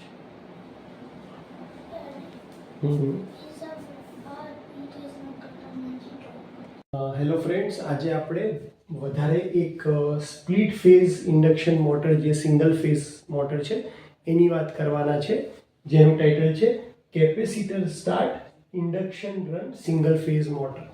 હવે તમને ખ્યાલ આવી ગયો હશે કે કેપેસિટર સ્ટાર્ટ એટલે કે સ્ટાર્ટિંગ વાઇન્ડિંગની અંદર હું કેપેસિટર એડ કરીશ અને ઇન્ડક્શન રન એટલે કે મેઇન વાઇન્ડિંગને હું વધારે ઇન્ડક્ટિવ બનાવીશ. સ્પ્લિટ ફેઝ ઇન્ડક્શન મોટરની એક ખાસિયત છે કે એની અંદર બે વાઇન્ડિંગ આપણે યુઝ કરીએ છીએ. કઈ કઈ? સ્ટાર્ટિંગ વાઇન્ડિંગ કે જે ઓક્ઝિલરી વાઇન્ડિંગ તરીકે ઓળખાય છે અને મેઇન વાઇન્ડિંગ કે જે રનિંગ વાઇન્ડિંગ તરીકે ઓળખાય છે. મેઇન વાઇન્ડિંગને હંમેશા આપણે સપ્લાય સાથે કનેક્ટ કરી અને પેરેલલમાં શું ડ્રો કરીએ છીએ? તો પેરેલલની અંદર આપણે સ્ટાર્ટિંગ વાઇન્ડિંગ આપીએ છીએ. પણ એકલી સ્ટાર્ટિંગ વાઇન્ડિંગ આપવાથી આપણે સિંગલ ફેઝને સ્પ્લિટ ફેઝમાં કન્વર્ટ કરી શકતા નથી અને એટલા માટે એ કરવા માટે આપણે અહીંયા એક શું એડ કરી દીધું છે? કેપેસિટર. તો કેપેસિટરના એડ કરવાથી આપણને ફાયદો શું થશે? જેમ કે આપણું મેઇન વાઇન્ડિંગ છે એની અંદર આપણે શું રાખીએ છીએ? તો ઇન્ડક્ટન્સની વેલ્યુ એમાં હંમેશા વધારે રાખીએ છીએ, કારણ કે રનિંગ કન્ડિશનમાં આપણે ઇન્ડક્ટિવ પ્રોપર્ટીનો યુઝ કરીએ છીએ એટલા માટે.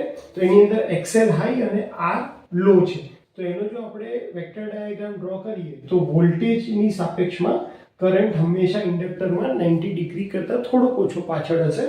તો અહીંયા IM એ 90 ડિગ્રી કરતાં થોડોક પાછળ છે અને એનો એંગલ આપણે રાખ્યો છે φm.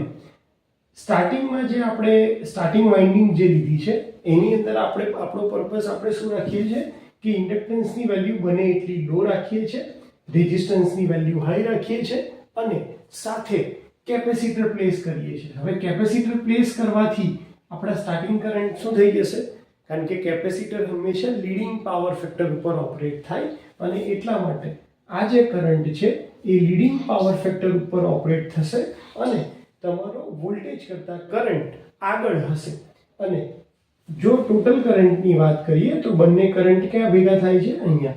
તો આમ કરવાથી તમે કરંટને બે ભાગમાં સ્પ્લિટ કરો છો અને તમને બે ફેઝ મળવાથી તમારું રોટેટિંગ મેગ્નેટિક ફિલ્ડ પ્રોડ્યુસ થશે, જે તમારા આ રોટરને ફેરવવામાં મદદ કરશે. તો મેઇન વાઇન્ડિંગ એટલે કે રનિંગ વાઇન્ડિંગ હંમેશા એક જ વાઇન્ડિંગનું બનેલું છે અને સ્ટાર્ટિંગ વાઇન્ડિંગની અંદર કઈ મોટરની વાત કરીએ છીએ આપણે? Capacitor start. તો કેપેસિટર સ્ટાર્ટ મોટરની અંદર સ્ટાર્ટિંગ વાઇન્ડિંગની સાથે આપણે કેપેસિટર અને જોડે જોડે શું મૂકીએ છીએ? Centrifugal switch. તમને ખ્યાલ હશે કે સેન્ટ્રીફ્યુગલ સ્વિચ શાફ્ટ સાથે કનેક્ટેડ હોય છે અને સેન્ટ્રીફ્યુગલ પ્રિન્સિપલ ઉપર કામ કરે છે કે જેવી 70% સ્પીડ પહોંચે, નોર્મલ સ્પીડની 70% સ્પીડ પહોંચે તો સેન્ટ્રીફ્યુગલ સ્વિચ કે જે પહેલા ક્લોઝ હાલતમાં હોય છે એ 70% સ્પીડે અચીવ કર્યા પછી ઓપન થઈ જાય છે. એ ઓપન થવાથી રનિંગ કન્ડિશન વખતે કેપેસિટર કે સ્ટાર્ટિંગ વાઇન્ડિંગની ઇફેક્ટ પિક્ચરમાં આવતી નથી અને મોટર ખાલી અને ખાલી મેઇન વાઇન્ડિંગ ઉપર રન થાય છે. આની અંદર આપણને બેનિફિટ એટલો થશે કે જે રેઝિસ્ટન્સ સ્ટાર્ટ ઇન્ડક્શન મોટર હતી એના કરતાં તમને ટોર્ક અહીંયા થોડોક વધારે મળે છે, એટલે કે 150% ની આજુબાજુ સ્ટાર્ટિંગ ટોર્ક મળે છે અને 350% ની આજુબાજુ ટોટલ ટોર્કની વેલ્યુ મળે છે. તો ટોર્ક સ્લિપ કેરેક્ટરિસ્ટિક્સ એની આ ટાઈપની આવે છે. અને એપ્લિકેશનની વાત કરીએ તો capacitor start induction run motor જે છે એ ડ્રિલિંગ મશીનની અંદર, ગ્રાઇન્ડરની અંદર, સેન્ટ્રીફ્યુગલ પંપમાં, રેફ્રિજરેટરની અંદર, વોશિંગ મશીનની અંદર, ફ્લોર મિલ્સ અને એસીની અંદર આપણે આ ટાઈપની મોટર યુઝ કરતા હોઈએ છીએ. આ મોટરની અંદર પણ તમારો જે પાવર ફેક્ટર છે એ કમ્પેરેટિવલી ઓછો જ આવવાનો છે, કારણ કે જે કેપેસિટરને લીધે પાવર ફેક્ટર ઇમ્પ્રુવમેન્ટ આપણને મળે છે એ તો મોટર 70% ફરવા લાગે પછી આપણે સેન્ટ્રીફ્યુગલ સ્વિચની મદદથી એને બાયપાસ કરીએ છીએ. તો અહીંયા કેપેસિટર પાવર ફેક્ટર કરતાં આપણને સ્પ્લિટ ફેઝ કરવામાં, એટલે કે 2 ફેઝની મદદથી રોટેટિંગ મેગ્નેટિક ફિલ્ડ ડેવલપ કરવામાં હેલ્પ કરશે. તો હોપ કે તમને capacitor start induction run motor વિશે ખ્યાલ આવી ગયો હશે. મારી તમને એક એડવાઇસ છે કે જ્યારે પણ સિંગલ ફેઝ ઇન્ડક્શન મોટર તમને પૂછાય ત્યારે તમને કોઈ એક સ્ટાર્ટ આપ્યું હશે અને કોઈ એક રન આપ્યું હશે, જેમ કે અહીંયા કેપેસિટર સ્ટાર્ટ અને ઇન્ડક્શન રન. તો તમારા દિમાગમાં સિમ્પલ એક વસ્તુ બેસાડી દો કે મેઇન વાઇન્ડિંગ તો હંમેશા તમારા સપ્લાયની પેરેલલમાં અહીંયા આવવાનું જ છે અને જે તમારું સ્ટાર્ટિંગ વાઇન્ડિંગ છે એની અંદર તમારે જે નામ આપ્યું છે એના પ્રમાણે મોડિફિકેશન કરતા રહેવાના છે. જેમ કે રેઝિસ્ટન્સ સ્ટાર્ટ આપ્યું હોય તો અહીંયા રેઝિસ્ટન્સ, કેપેસિટર સ્ટાર્ટ આપ્યું હોય તો અહીંયા કેપેસિટર, અને સેન્ટ્રીફ્યુગલ સ્વિચ તો બધી કેસની અંદર રહેવાની છે. ખાલી કેપેસિટર રન પરમનન્ટલી જે હશે ડબલ વેલ્યુમાં, જે આપણે પાવર ફેક્ટર પણ ઇમ્પ્રૂવ કરવા માંગીએ છીએ, એ કેસની અંદર ખાલી આ સેન્ટ્રીફ્યુગલ સ્વિચનો યુઝ કરવામાં આવતો નથી. આવે છે પણ કેપેસિટર એક પરમનન્ટ ડિવાઇસ તરીકે પણ રનિંગ કન્ડિશનમાં પણ પિક્ચરમાં આવે એવી અરેન્જમેન્ટ કરેલી હોય છે. તો મેઇનલી આ રીતે આપણે કેપેસિટર સ્ટાર્ટ અને ઇન્ડક્શન રન મોટર ભણ્યા. તમને જ્યારે એક્ઝામમાં પૂછાય તો તમારે આ 2 વાઇન્ડિંગ, ત્યારબાદ આખી આ ફિગર ડ્રો કરવાની છે, જેમાં મેઇન વાઇન્ડિંગ બાજુમાં લખવાનું છે કે એમાં એક્સેલ હાઈ, રેઝિસ્ટન્સ લો, ત્યારબાદ સ્ટાર્ટિંગ વાઇન્ડિંગમાં રેઝિસ્ટન્સ હાઈ, એક્સેલ લો, અને કેપેસિટરની અંદર અહીંયા સેન્ટ્રીફ્યુગલ સ્વિચ ડ્રો કરી ત્યારબાદ નીચે વેક્ટર ડાયાગ્રામ ડ્રો કરવાનો છે અને એપ્લિકેશન લખી ટોર્ક સ્લિપની કેરેક્ટરિસ્ટિક્સ ડ્રો કરવાની રહેશે. હોપ કે તમને ટોપિક ખ્યાલ આવી ગયો હશે. શાંતિથી સાંભળવા માટે થેન્ક યુ સો મચ. નમસ્તે સ્ટુડન્ટ. આજે આપણે વધારે એક સ્પ્લિટ ફેઝ ઇન્ડક્શન મોટર એટલે કે capacitor start, capacitor run induction motor જોવાના છીએ. તમને ખ્યાલ છે કે single phase induction motor self starting motor નથી અને એને સેલ્ફ સ્ટાર્ટ કરવાની 2 રીત છે. એક છે શેડેડ પોલ અને એક છે સ્પ્લિટ ફેઝ. સ્પ્લિટ ફેઝ એટલે કે એક ફેઝને 2 ભાગમાં ડિવાઈડ કરવા, જેથી કરીને તમારી motor rotating magnetic field produce કરી અને રન કરી શકે. આપણે જોયું હતું કે સ્પ્લિટ ફેઝ જે મોટર્સ છે એની અંદર 2 વાઇન્ડિંગ હોય, સ્ટાર્ટિંગ વાઇન્ડિંગ અને રનિંગ વાઇન્ડિંગ. સ્ટાર્ટિંગ વાઇન્ડિંગ જે છે એને ઓક્સિલરી વાઇન્ડિંગ પણ કહેવાય અને રનિંગ વાઇન્ડિંગને મેઇન વાઇન્ડિંગ કહેવાય. તો કેપેસિટર સ્ટાર્ટ એટલે કે સ્ટાર્ટ કરવા માટે આપણે કેપેસિટરની મદદ લઈએ છીએ. તો સ્ટાર્ટ કરવા માટે સ્ટાર્ટિંગ વાઇન્ડિંગ હોય છે, તો સ્ટાર્ટિંગ વાઇન્ડિંગની સાથે આપણે શું લઈએ છીએ? કેપેસિટર. તો આનાથી આપણને શેમાં મદદ મળે છે? તો કે કેપેસિટરના ફેઝને સ્પ્લિટ કરવામાં એટલે કે ભાગ પાડવામાં અને એનાથી રોટેટિંગ મેગ્નેટિક ફિલ્ડ પ્રોડ્યુસ કરવામાં મદદ મળે છે. કેપેસિટર રન એટલે કે કેપેસિટર, જો તમે આની પહેલા જોયા હોય તો બધાની અંદર એક સેન્ટ્રીફ્યુગલ સ્વિચ અહીંયા હોતી હતી, જે capacitor start, capacitor run induction મોટરમાં નથી. આનો મતલબ કે કેપેસિટર પિક્ચરમાં રનિંગ કન્ડિશનમાં પણ રહેશે. સેન્ટ્રીફ્યુગલ સ્વિચ આ ટાઈપની મોટરમાં યુઝ કરવામાં નથી આવતી. સપ્લાય તમે પહેલા મેઇન વાઇન્ડિંગને આપો છો. અહીંયા પણ આપણો પર્પઝ એ જ છે કે મેઇન વાઇન્ડિંગની અંદર ઇન્ડક્ટન્સ વધારે હશે અને રેઝિસ્ટન્સ ઓછો હશે, એટલે વેક્ટર ડાયાગ્રામમાં વોલ્ટેજ અને એનાથી 90 ડિગ્રી કરતાં થોડાક ઓછા એંગલ ઉપર મેઇન કરંટ ફ્લો થતો હશે. સ્પ્લિટ ફેઝ કરવા માટે સ્ટાર્ટિંગ સાથે મેં સ્ટાર્ટિંગ વાઇન્ડિંગની સાથે શું એડ કરી દીધું? કેપેસિટર. એનાથી મને ફાયદો શું થશે? તો કે સ્ટાર્ટિંગ વાઇન્ડિંગની અંદર રેઝિસ્ટન્સ વધારે છે અને ઇન્ડક્ટન્સ કેવો છે? ઓછો. અને કેપેસિટર લગાડવાને લીધે એ કરંટ જે સ્ટાર્ટિંગ કરંટ છે લીડ કરશે અને એટલા માટે તમારો જે ફેઝ છે બે ભાગમાં ડિવાઈડ થઈ જશે અને બે ભાગમાં ડિવાઈડ થવાથી ટુ ફેઝ ક્રિએટ થશે અને એટલા માટે આપણે પ્રૂફમાં પણ જોયું છે થ્રી ફેઝ ઇન્ડક્શન મોટર વખતે કે જો તમારે રોટેટિંગ મેગ્નેટિક ફિલ્ડ પ્રોડ્યુસ કરવું હોય તો કમ્પલસરી તમને ટુ ફેઝ અથવા તો થ્રી ફેઝ સપ્લાય જોશે અને આ ટુ ફેઝ સપ્લાય બનાવવા માટે અહીંયા આપણે કેપેસિટરનો યુઝ કરેલ છે. પ્રશ્ન એ પણ થાય કે ભાઈ રોટેટિંગ મેગ્નેટિક ફિલ્ડ કેમ? તો તમારા કંડક્ટર જે સ્ટેશનરી છે અહીંયા તમારે EMF પ્રોડ્યુસ કરવો હોય તો કમ્પલસરી બેમાંથી એક વસ્તુ રોટેટિંગ જોઈએ, અથવા તો કંડક્ટર અથવા તો ફિલ્ડ. અહીંયા તમારા કંડક્ટર સ્ટેશનરી હોવાને લીધે આપણે કમ્પલસરી મેગ્નેટિક ફિલ્ડને રોટેટ કરવું પડે અને એ રોટેટ કરાવવા માટે જ આપણે ટુ ફેઝ સપ્લાયનો યુઝ કરીએ છીએ અને એટલે જ એ સ્પ્લિટ ફેઝ મેથડની one of the type of motor છે. કઈ? Capacitor start, capacitor run motor. એટલે કે સ્ટાર્ટિંગમાં પણ કેપેસિટર હેલ્પ કરે છે અને રનિંગ વખતે પણ એ સર્કિટનો જ પાર્ટ છે, સર્કિટમાંથી નીકળતો નથી. તો આનાથી આપણને બે ફાયદા થવાના છે. પહેલું કે ટોર્ક સારો મળે છે. Capacitor start induction run motor કરતાં અહીંયા તમને જે ટોર્ક છે સ્ટાર્ટિંગ ટોર્ક એ 300%ની આજુબાજુ મળે છે અને ટોટલ મેક્સિમમ ટોર્ક જે છે એ 450%ની આજુબાજુ મળે છે. તો ટોર્ક સ્લિપની કેરેક્ટરિસ્ટિક્સ તો બધી જ ઇન્ડક્શન મોટર માટે અને બધી સિંગલ ફેઝ ઇન્ડક્શન મોટર માટે તમને ખ્યાલ છે કે આટલી જ રહેશે. પણ સૌથી ઓછી કોની છે? તો શેડેડ પોલની છે. શેડેડ પોલ પછી રેઝિસ્ટન્સ સ્ટાર્ટ મોટરનો ટોર્ક થોડોક વધારે આવે છે. એના પછી જે capacitor start induction run motor છે એનો ટોર્ક એના કરતાં વધારે છે અને આ ચોથી ટાઈપ છે કેપેસિટર સ્ટાર્ટ, કેપેસિટર રન. એનો ટોર્ક બધામાં આપણને સૌથી વધારે અત્યારે મળી રહ્યો છે. તો જ્યારે પણ આપણને એક્ઝામની અંદર capacitor start, capacitor run motor પૂછાય તો આપણે સૌથી પહેલા મેઇન વાઇન્ડિંગ ડ્રો કરવાની છે. બાજુમાં લખવાનું છે કે એમાં એક્સએલ હાઈ, આર લો, ત્યારબાદ ઓક્સિલરી વાઇન્ડિંગ એટલે કે સ્ટાર્ટિંગ વાઇન્ડિંગ દેખાડવાની છે જેમાં રેઝિસ્ટન્સ વધારે, ઇન્ડક્ટન્સ ઓછો. બાજુમાં કેપેસિટર ડ્રો કરવાનું છે જે પરમનન્ટ કનેક્શન છે અને એટલા માટે અહીંયા સેન્ટ્રીફ્યુગલ સ્વિચ આવશે નહીં. ત્યારબાદ આપણે એનો વેક્ટર ડાયાગ્રામ ડ્રો કરવાનો છે અને ત્યારબાદ ટોર્ક સ્લિપની કેરેક્ટરિસ્ટિક્સ ડ્રો કરવાની છે. એમાં પર્સન્ટેજ ખાસ લખવાના છે. અને કેપેસિટર સ્ટાર્ટ, કેપેસિટર રનની એપ્લિકેશન તો બધાને ખ્યાલ હશે વર્લ્ડ વાઇડ. કેમ? કારણ કે સીલિંગ ફેનની અંદર જે મોટર યુઝ થાય છે એ આપણી capacitor start, capacitor run motor છે. ત્યારબાદ આવે છે ટેબલ ફેન, કન્વેયરની અંદર, એર કન્ડિશનરની અંદર અને વોશિંગ મશીનની અંદર આપણે કેપેસિટર સ્ટાર્ટ, કેપેસિટર રન મોટરનો યુઝ કરીએ છીએ. અહીંયા તમારે રોટરનો પોર્શન દેખાડવાનો છે. રોટરના કંડક્ટર્સ છે જે એન્ડ રિંગથી શોર્ટ સર્કિટ કરેલા છે.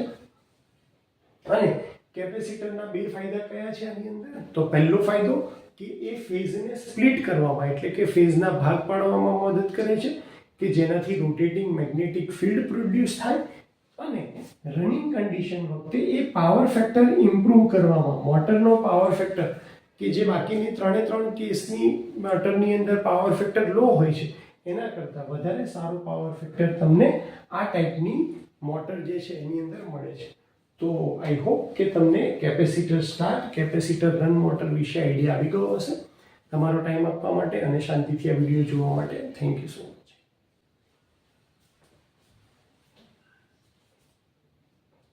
નમસ્તે વિદ્યાર્થી મિત્રો. આજે આપણે capacitor start, capacitor run double value induction motor જોવાના છે. તો જ્યારે પણ તમને એક્ઝામમાં ડબલ વેલ્યુ આવું લખેલું આવે કારણ કે કેપેસિટર રન, કેપેસિટર સ્ટાર્ટ અને કેપેસિટર રન એમાં બે આવે છે, સિંગલ વેલ્યુ અને ડબલ વેલ્યુ. તો જ્યારે અત્યારે આપણે જે ભણવાના છે ડબલ વેલ્યુ કેપેસિટર છે. કેપેસિટર સ્ટાર્ટ અને કેપેસિટર રન એટલે કે સ્ટાર્ટિંગ વાઇન્ડિંગની અંદર તમે કેપેસિટરનો યુઝ કરવાના છો અને રનિંગ કન્ડિશન વખતે પણ તમે કેપેસિટરનો યુઝ કરવાના છો. આપણને ખ્યાલ છે કે single phase induction motor self starting નથી અને એને સેલ્ફ સ્ટાર્ટ કરવા માટે બે મેથડ છે, શેડેડ પોલ અને સ્પ્લિટ ફેઝ. એટલે કે ફેઝને બે ભાગમાં ડિવાઈડ કરો તો એ રોટેટિંગ મેગ્નેટિક ફિલ્ડ પ્રોડ્યુસ કરી શકે. અને સ્પ્લિટ ફેઝની અંદર જ એ એક ટાઈપની આ મોટર છે કે capacitor start, capacitor run with double value induction motor. આ મોટરની અંદર પણ બે વાઇન્ડિંગ છે, સ્ટાર્ટિંગ વાઇન્ડિંગ અને રનિંગ વાઇન્ડિંગ. આપણે બે ફેઝ અલગ અલગ ક્રિએટ કરવા માટે મેઇન વાઇન્ડિંગ છે હંમેશા એને ઇન્ડક્ટિવ નેચરની રાખશું, એટલે કે એની અંદર એક્સેલની વેલ્યુ વધારે રાખશું અને આરની વેલ્યુ ઓછી રાખશું. તથા જે આપણી ઓક્ઝિલરી વાઇન્ડિંગ છે એટલે કે સ્ટાર્ટિંગ વાઇન્ડિંગ છે એની અંદર આપણે ઉલટું એટલે કે એક્સેલ ઓછા અને આરની વેલ્યુ વધારે રાખશું. આ કરવાનો ફાયદો શું થશે? તો આ કરવાથી ફાયદો આપણને થશે કે આપણો જે પહેલો કરંટ છે મેઇન વાઇન્ડિંગનો કરંટ એ અહીંયા તમને વોલ્ટેજ કરતાં 80 કે 85 ડિગ્રીની એવું મળતો હશે, તો બીજા ફેઝનો જે કરંટ છે સ્ટાર્ટિંગને લીધે જે કરંટ મળે છે એ તમને વધારે એંગલ ઉપર મળશે. અને આ એંગલ ક્રિએટ થવાને લીધે જ સ્પ્લિટ ફેઝ થાય છે અને આ ફેઝના ભાગ પડવાથી જ આપણને રોટેટિંગ મેગ્નેટિક ફિલ્ડ મળે છે. તો જે સ્ટાર્ટિંગ વાઇન્ડિંગ છે એની સાથે આપણે શું કરીએ છીએ તો કે એક કેપેસિટર પરમનન્ટ જ કનેક્ટેડ રહે એવી અરેન્જમેન્ટ કરી છે. જે લાસ્ટ ટાઈમ આપણે capacitor start capacitor run single valued single phase induction મોટરમાં જોયું હતું. ડબલ વેલ્યુની અંદર શું એક ચેન્જ અરેન્જમેન્ટ કરી છે કે આપણે બીજું પેરેલલમાં કેપેસિટર મૂકી દઈએ છીએ અને એની સાથે સેન્ટ્રીફ્યુગલ સ્વિચ રાખી દઈએ છીએ. આ અરેન્જમેન્ટનો ફાયદો શું થાય આપણને? તો એનો ફાયદો એ થશે કે આ કેપેસિટર હોવાને લીધે સર્કિટમાં હોવાને લીધે આપણને સ્ટાર્ટિંગ ટોર્ક તો મળે જ છે, પાવર ફેક્ટર ઇમ્પ્રૂવ પણ મળે છે, પણ એક વધારાનું કેપેસિટર જોડવાને લીધે આપણને જે ટોર્ક મળે છે એ ખૂબ જ વધારે છે. એટલે કે બધી જ ટાઈપની ઇન્ડક્શન મોટરની અંદર સૌથી હાઈએસ્ટ સ્ટાર્ટિંગ ટોર્ક મળતો હોય તો એ કેપેસિટર સ્ટાર્ટ કેપેસિટર રન મોટરની મદદથી આપણને મળે છે. કારણ કે અહીંયા આપણી પાસે બે કેપેસિટર છે, તો આ જે બીજું કેપેસિટર છે જ્યારે સેન્ટ્રીફ્યુગલ એટલે કે મોટર પોતાનું 70% નોર્મલ સ્પીડની અચીવ કરે ત્યારે સેન્ટ્રીફ્યુગલ સ્વિચ ઓપન થઈ જશે અને આ C2 કેપેસિટર પિક્ચરમાંથી નીકળી જશે. ત્યારે પણ C1 કેપેસિટર જે છે એ આપણા મોટરને રનિંગમાં હેલ્પ કરવાનું છે, એનો પાવર ફેક્ટર ઇમ્પ્રૂવ કરશે અને એની જો ટોર્ક સ્લિપ કેરેક્ટરિસ્ટિક્સ વાત કરીએ તો બધા કરતાં હાઈએસ્ટ ટોર્ક આપણને આની અંદર મળવાનું છે. એટલે કે 300ની આજુબાજુ 300%ની ઉપરથી લાઈન ક્યાંક સ્ટાર્ટ થશે, 450-500ની ઉપર સ્ટાર્ટિંગ ટોર્ક જશે અને પછી આ નીચે આવે છે. તો આ રીતે તમારે ટોર્ક સ્પીડ કેરેક્ટરિસ્ટિક્સ ડ્રો કરવાની રહેશે અને અહીંયા તમારે વેક્ટર ડાયાગ્રામથી આ સમજાવવું પડશે કે વોલ્ટેજની સાપેક્ષમાં મેઇન વાઇન્ડિંગનો કરંટ 90 ડિગ્રી કરતાં થોડોક ઓછો હશે અને સ્ટાર્ટિંગ વાઇન્ડિંગ જે છે એનો કરંટ વોલ્ટેજ કરતાં લીડ કરતો હશે. આ બે ફેઝ પડવાને લીધે રોટેટિંગ મેગ્નેટિક ફિલ્ડ પ્રોડ્યુસ થયું અને એટલા માટે તમારું જે રોટર છે આ રોટેટ થવાનું સ્ટાર્ટ કરશે. તો આ હતું capacitor start capacitor run double value single phase induction મોટરનો ડાયાગ્રામ, એનો વેક્ટર ડાયાગ્રામ, એનો ટોર્ક સ્પીડ કર્વ અને એની એપ્લિકેશન કઈ કઈ જગ્યાએ છે તો કે કોમ્પ્રેસરની અંદર યુઝ થાય છે, ફ્લોર મિલમાં યુઝ થાય છે અને મિક્સર ગ્રાઇન્ડરની અંદર આપણે આ ટાઈપની મોટરનો યુઝ કરીએ છીએ. તો હોપ કે તમને ડાયાગ્રામ બધા જ ખ્યાલ આવી ગયા હશે. બહુ સિમ્પલ કન્સેપ્ટ છે આનો કે જે તમારું મેઇન વાઇન્ડિંગ છે એની પેરેલલમાં તમારે સ્ટાર્ટિંગ વાઇન્ડિંગ રાખવાનું છે અને સ્ટાર્ટિંગ વાઇન્ડિંગમાં જે એલિમેન્ટ હશે એના પરથી સિંગલ ફેઝ ઇન્ડક્શન મોટરનું નામ પડ્યું છે અને એ નામ પ્રમાણે તમારે વેક્ટર ડાયાગ્રામ ડ્રો કરતા જવાના છે અને ટોર્ક સ્પીડ કેરેક્ટરિસ્ટિક્સ ડ્રો કરવાની છે. તો આટલો ટાઈમ માટે શાંતિથી સાંભળવા માટે થેન્ક યુ સો મચ.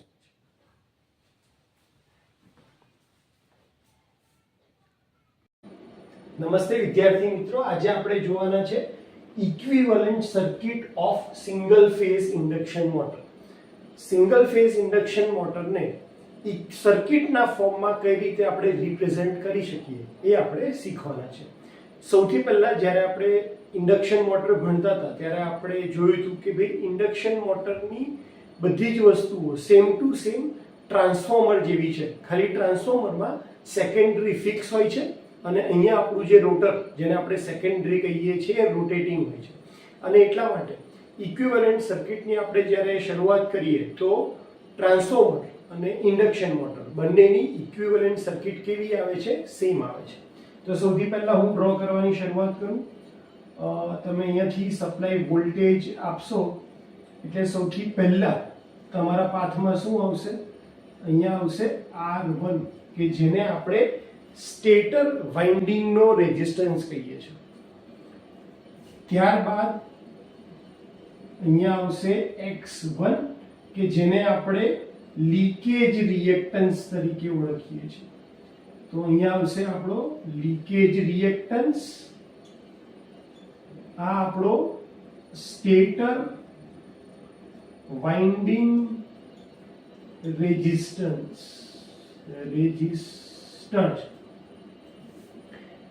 આ બંને કોમ્પોનન્ટ લીકેજ રિએક્ટન્સ તમને ખ્યાલ હશે કે જે સ્ટેટરનો ફ્લક્સ રોટર સાથે લિંક નથી થતો એને આપણે લીકેજ ફ્લક્સ તરીકે ઓળખીએ છીએ. ત્યારબાદ આવે આપણા બે પાથ. એક આવશે અહીંયા રેઝિસ્ટન્સ, કોરનો રેઝિસ્ટન્સ જેને હું Rm તરીકે ઓળખીશ, અને મેગ્નેટાઇઝિંગ રિએક્ટન્સ કે જેને હું કેપિટલ XM થી દેખાડીશ. આ શેના માટે આવશે? તો ફ્લક્સ જનરેટ કરવા માટે જે આપણે ગણીએ છીએ આપણો આવશે XM. આ એક સર્કિટ કમ્પ્લીટ થાય છે એટલે કે પ્રાઇમરી સાઈડ પૂરી થઈ ગઈ. અને હવે સેકન્ડરી સાઈડના જે પેરામીટર છે કે જેને આપણે આ પ્રાઇમરી સાઈડ લઈ જશું, શિફ્ટ કરશું, તો એ પણ શું આવશે? આની પેરેલલમાં આવશે. એટલે અહીંયા હું દેખાડીશ R2 ડેશ અને અહીંયા આપણે દેખાડશું X2 ડેશ. અને આ બંને લાઈનને કમ્પ્લીટ કરીએ એટલે આપણી ઇક્વિવેલન્ટ સર્કિટ જે છે એ કમ્પ્લીટ ટ્રાન્સફોર્મર જેવી દેખાય છે. અને હવે આપણે ડબલ ફિલ્ડ રિવોલ્વિંગ થિયરી પ્રમાણે જો એના બે ભાગ પાડીએ એટલે કે ફોરવર્ડ ફ્લક્સ અને રિવર્સ ફ્લક્સ, તો મારે શું કરવું પડશે? તો ફોરવર્ડ ફ્લક્સ અને રિવર્સ ફ્લક્સ, ફ્લક્સ જનરલી કયા પાર્ટની અંદર આવે છે આપણા? તો આની અંદર આવે છે, આ પાર્ટ અને આ પાર્ટમાં આવે છે. તો જે તમારા ફોરવર્ડ ફ્લક્સ અને રિવર્સ ફ્લક્સ છે એને આપણે બે ભાગમાં ડિવાઈડ કરશું. એટલે આની વેલ્યુ બે ભાગમાં ડિવાઈડ થશે અને આની વેલ્યુ બે ભાગમાં ડિવાઈડ થશે, આ બે ભાગમાં ડિવાઈડ થશે અને આ બે ભાગમાં ડિવાઈડ થશે. કઈ રીતે જોઈએ ફરીથી? તો સર્કિટ આવશે અહીંયા R1, આ તમારી X1, ત્યારબાદ અહીંયા આવશે સ્મોલ rm કરી દઈએ કે જ્યાં સ્મોલ rm ની વેલ્યુ કેટલી હશે? તો કે કેપિટલ Rm કોરનો રેઝિસ્ટન્સ ડિવાઇડેડ બાય 2. અને ત્યારબાદ આની પેરેલલમાં જ એક બ્રાન્ચ લઈ લઈએ કે જે શું રિપ્રેઝેન્ટ કરે છે? Small xm magnetising reactance. જે xm ની વેલ્યુ કેટલી હશે? Capital xm divided by 2. અને અહીંયા તમારો સ્મોલ r2 ડેશ અને અહીંયા તમારો સ્મોલ x2 ડેશ. આ સર્કિટ થશે આપણા ફોરવર્ડ વોલ્ટેજ જ્યારે એપ્લાય કરીએ છીએ એટલે કે ફોરવર્ડ ફ્લક્સ માટે. અને સેમ ની સેમ સર્કિટ આપણે અહીંયા Rm, બીજી XM અને પેરેલલમાં R2 ડેશ અને અહીંયા X2 ડેશ. આ જે સર્કિટ આપણી પેરેલલ થઈ, આ આવશે અહીંયા આપણો આવશે વોલ્ટેજ બેકવર્ડ. અને અહીંયાથી તમે આ સપ્લાય આપી દેશો આ બંને ટર્મિનલની વચ્ચે, ટોટલ વોલ્ટેજ V. તો સ્ટાર્ટિંગ કન્ડિશનની અંદર આપણે આ જે ઇક્વિવેલન્ટ સર્કિટ ડ્રો કરી છે એ એવું ધારીને ડ્રો કરીએ છીએ કે અત્યારે સ્લીપ નથી એટલે કે મોટર સ્ટેડી સ્ટેટ કન્ડિશનમાં છે અને એટલા માટે આપણે અહીંયા કોઈ જગ્યાએ S લગાડ્યો નથી. જ્યારે આપણે રનિંગ કન્ડિશન માટે ઇક્વિવેલન્ટ સર્કિટ ડ્રો કરશું ત્યારે આપણે એની અંદર શું લગાડશું? સ્લીપ લગાડશું. સ્લીપ માટેનો એક ઇમ્પોર્ટન્ટ કન્સેપ્ટ છે કે જનરલી આપણે સ્લીપ શું લઈએ છીએ? Slip equal to ns minus na upon ns. આને આપણે સ્લીપ લઈએ છીએ. કેમ? કારણ કે આપણું જે રોટર અને રોટેટિંગ મેગ્નેટિક ફીલ્ડ બંને એક જ ડાયરેક્શનમાં ફરે છે. તો રિલેટિવ સ્પીડ આપણે કાઢીએ છીએ ns - na. પણ આ ક્યારે સાચું છે? જ્યારે તમારું રોટર ફોરવર્ડ ડાયરેક્શનની અંદર એટલે કે રોટેટિંગ મેગ્નેટિક ફિલ્ડની ડાયરેક્શનમાં ફરે ત્યારે જ. પણ ડબલ ફિલ્ડ રિવોલ્વિંગ થિયરી પ્રમાણે તમારું જે ફ્લક્સ છે એ ઓપોઝિટ ડાયરેક્શનમાં પણ ફરે છે બેકવર્ડમાં, અને એટલા માટે બેકવર્ડ વખતે સ્લીપની વેલ્યુ આવશે ns plus na divided by ns, કારણ કે હવે રોટેટિંગ મેગ્નેટિક ફિલ્ડ કરતા તમારો ફ્લક્સ કેવો છે?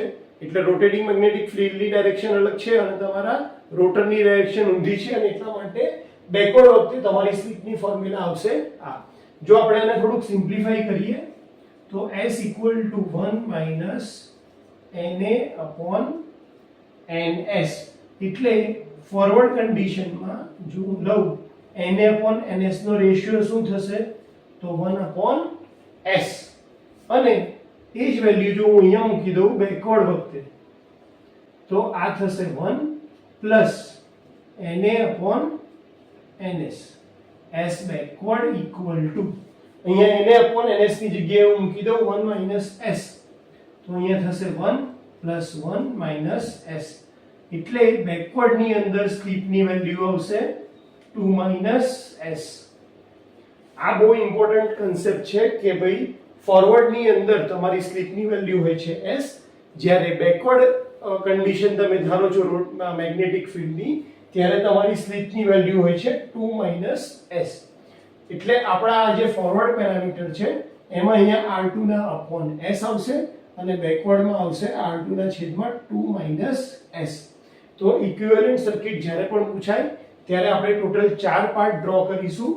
પહેલો પાર્ટ ઇક્વિવેલન્ટ સર્કિટ, જેની અંદર આપણે double field revolving theory consider નથી કરતા.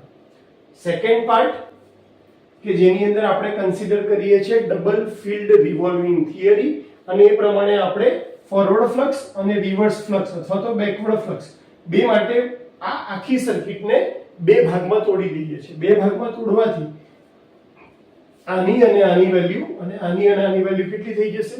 છે એના કરતા અડધી થઈ જશે, અને એ પ્રમાણે તમે અહીંયા રિપ્રેઝેન્ટ કરો છો. હવે આપણે શું કરશું? ત્રીજી ફિગર ડ્રો કરશું, કારણ કે આ આપણી સ્ટેડી સ્ટેટ કન્ડિશન છે.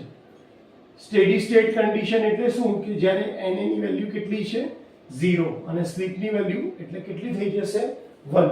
એટલા માટે આપણે અહીંયા કોઈ જગ્યાએ અત્યારે સ્લીપ રિપ્રેઝેન્ટ કરતા નથી. થર્ડ પાર્ટની અંદર આપણે સ્લીપ રિપ્રેઝેન્ટ કરશું. ચલો હવે આપણે ત્રીજો પાર્ટ જોઈ લઈએ. તો ત્રીજો પાર્ટની અંદર આપણે શું ધારવાનું છે? કે આ રનિંગ કન્ડિશન છે, અને રનિંગ કન્ડિશનની અંદર રોટર શું કરશે? ફરવાનું ચાલુ કરશે. રોટર ફરવાનું ચાલુ કરશે એટલે પિક્ચરમાં સ્લીપ આવશે. આ વસ્તુ આપણે ખાસ હમણાં પણ જોયું, હું ફરીથી એકવાર રિપીટ કરું છું કે ભાઈ ફોરવર્ડ સ્લીપ છે એની વેલ્યુ હંમેશા તમે કઈ રીતે કેલ્ક્યુલેટ કરશો? ns minus na/ns. અને બેકવર્ડ સ્લીપની વેલ્યુ કઈ રીતે કેલ્ક્યુલેટ કરશો? તો ns plus na/ns. અને તમને જો સ્લીપની વેલ્યુ ફોરવર્ડમાં આપી હોય અને રિવર્સની સ્લીપ શોધવાની કે તો એની વેલ્યુ હંમેશા આવશે 2 - s f, એટલે કે ફોરવર્ડ સ્લીપ. તમે 2 માંથી ફોરવર્ડ સ્લીપ બાદ કરશો તો તમને બેકવર્ડ સ્લીપની વેલ્યુ મળશે. આના બેઝ ઉપર એક્ઝામ્પલ પણ પૂછાયા છે. અને હવે આપણે ફરીથી રનિંગ કન્ડિશન માટેની ઇક્વિવેલન્ટ સર્કિટ જોઈ લઈએ. તો સૌથી પહેલા તમારો રેઝિસ્ટન્સ આવશે સ્ટેટરનો, ત્યારબાદ લીકેજ રિએક્ટન્સ, ત્યારબાદ આપણી સર્કિટના બે ભાગ પડશે અને એના ફરીથી બે ભાગ પડશે. એક આવશે rm એટલે કે સ્ટેટરનો રેઝિસ્ટન્સ, અને મેગ્નેટાઇઝિંગ રિએક્ટન્સ xm, અને અહીંયા આવશે આપણો સેકન્ડરી વાઇન્ડિંગનો રેઝિસ્ટન્સ રિફર્ડ ટુ પ્રાઇમરી, જેને આપણે r2 ડેશ કહીએ છીએ, ડિવાઇડેડ બાય શું આવશે? કારણ કે હવે સ્લીપ પિક્ચરમાં આવી છે એટલા માટે. અને અહીંયા નીચે આવશે xm. આ તમને ખ્યાલ હોય તો આપણે 3 ફેઝની ઇક્વિવેલન્ટ સર્કિટમાં પણ કર્યું હતું કે આપણે xm ને ઇન્ડિપેન્ડન્ટ કરી દીધો તો સ્લીપથી, અને રોટર રેઝિસ્ટન્સ સાથે સ્લીપને એસોસિએટ કર્યું. ઓકે, એટલે આ એક પોર્શન થઈ ગયો આપણો ફોરવર્ડ વાળો. એટલે અહીંયાના જે વોલ્ટેજ હશે એને આપણે કહેશું VF. હવે બીજી સર્કિટ ડ્રો કરવાની હોય તો સેમ આના બે પાર્ટ પાડી અગેન અહીંયા RM, અહીંયા XM, અહીંયા R2 ડેશ. હવે સ્લીપની વેલ્યુ શું આવશે તો કે S minus 2 sorry 2 minus S, 2 minus S, અને નીચે આવશે X2, અહીંયા પણ સોરી X2, અહીંયા પણ આવશે X2 ડેશ, બંને આવશે ડેશ. અને અહીંયા આપણે આ સર્કિટનો ટર્મિનલ અને આ સર્કિટની વચ્ચે સપ્લાય વોલ્ટેજ આપી દઈએ છે V. આને કહીએ છે VF, આટલા વોલ્ટેજને કહીએ છે V બેકવર્ડ, એટલે આવશે VB. તો આ તમારી રનિંગ કન્ડિશન વખતની ઇક્વિવેલન્ટ સર્કિટ થઈ ગઈ કે જ્યાં ફોરવર્ડ સાઈડ સ્લીપની વેલ્યુ S હશે તો બેકવર્ડ સાઈડ સ્લીપની વેલ્યુ હશે 2 minus S. આ હશે તમારો સ્ટેટર રેઝિસ્ટન્સ R1 અને આ હશે લીકેજ રિએક્ટન્સ X1. અહીંયા તમે સિંગલ ફેઝ સપ્લાય આપી રહ્યા છો. નોર્મલી વાત કરીએ ડિસ્ટ્રીબ્યુશનની તો જ્યારે મોટર નથી ચાલતી ત્યારે તો VF = VB હશે, પણ મોટર ચાલુ થાય છે, મોટર રનિંગ કન્ડિશનમાં આવે ત્યારે VF ની વેલ્યુ વધારે હોય છે અને VB ની વેલ્યુ બહુ ઓછી હોય છે. એટલે કે ધારો કે તમે 100 વોલ્ટ એપ્લાય કરી રહ્યા છો તો એમાંથી VF ની વેલ્યુ લગભગ 80 થી 85 વોલ્ટની હશે અને VB ની વેલ્યુ 10 થી 15 વોલ્ટની આજુબાજુ આવતી હશે. આ થઈ સર્કિટ રનિંગ કન્ડિશનની અંદર. હવે આપણને ખબર છે કે સિંગલ ફેઝ ઇન્ડક્શન મોટર ખૂબ જ નાની હોય છે અને એટલા માટે જો આપણે આ જે કોર લોસીસ છે એને કોન્સ્ટન્ટ ધારી લઈએ તો કોર લોસીસ કોન્સ્ટન્ટ ધારવાથી આ બ્રાન્ચનો આ પાર્ટ નીકળી જશે. તો આપણી અહીંયા લેશું કે કોર લોસ કોન્સ્ટન્ટ. તો તમારો જે સર્કિટ છે એ કેવી દેખાશે ફાઇનલ સર્કિટ ઇક્વિવેલન્ટ? જે ચોથો પાર્ટ છે આપણો તો કે R1 X1, ત્યારબાદ સર્કિટના બે પાર્ટ પડે અને અહીંયા આવશે ખાલી XM, અહીંયા આવશે R2 dash divided by S અને અહીંયા આવશે X2 ડેશ. આ સર્કિટ કમ્પ્લીટ થઈ. અહીંયાથી ફરીથી બે પાર્ટ પડશે. અહીંયા આવશે XM, અહીંયા આવશે R2 dash divided by 2 minus S અને અહીંયા આવશે X2 ડેશ. આ કમ્પ્લીટ થઈ અને આ ટર્મિનલ અને આ ટર્મિનલની વચ્ચે તમે આપશો સપ્લાય વોલ્ટેજ V અને અહીંયા આપશો ફોરવર્ડ વોલ્ટેજ VF, અહીંયા આપશો બેકવર્ડ વોલ્ટેજ VB. આનો જે ઇમ્પિડન્સ છે આખી સર્કિટનો એને હું Z1 કહું, આને હું Z2 કહું અને આને હું ZS કહું. તો સર્કિટનો ટોટલ ઇમ્પિડન્સ ZS = શું થશે? Z1 + Z2 + ZS. અને ટોટલ કરંટ કઈ રીતે મળશે તો કે I/ZS થી. એટલે total current I = V/ZS. Z1 ધારો કે આપણે આને Z1 કહીએ છીએ તો વેલ્યુ કઈ રીતે શોધશો? તો AC સર્કિટમાં ઓલરેડી તમે ભણી ગયા હતા કે આ બંને બ્રાન્ચ એકબીજાની પેરેલલમાં છે. એટલે એક સિમ્પલ એક્ઝામ્પલ આપું તો XM અને આ બંનેનું શું થશે અહીંયા તો કે R2 સ્મોલ r2 છે તો R2 dash divided by S plus X2. આ બંનેનું મલ્ટીપ્લિકેશન નીચે શું આવશે? XM plus R2 dash divided by S plus X2. તો પેરેલલ બ્રાન્ચને સોલ્વ કરવા માટે આપણે આ જે ફોર્મ્યુલા યુઝ કરતા હતા કે બંનેનું મલ્ટીપ્લિકેશન છેદમાં બંનેનો સરવાળો, તો આ યુઝ કરી દેશું આપણે અને આ રીતે તમે બાકીના પેરામીટર્સ જે છે એક્ઝામ્પલના ફોર્મમાં સોલ્વ કરી શકો છો. તો હોપ કે તમને આ આખી ઇક્વિવેલન્ટ સર્કિટ ખ્યાલ આવી ગઈ હશે કઈ રીતે એને ડ્રો કરવાની.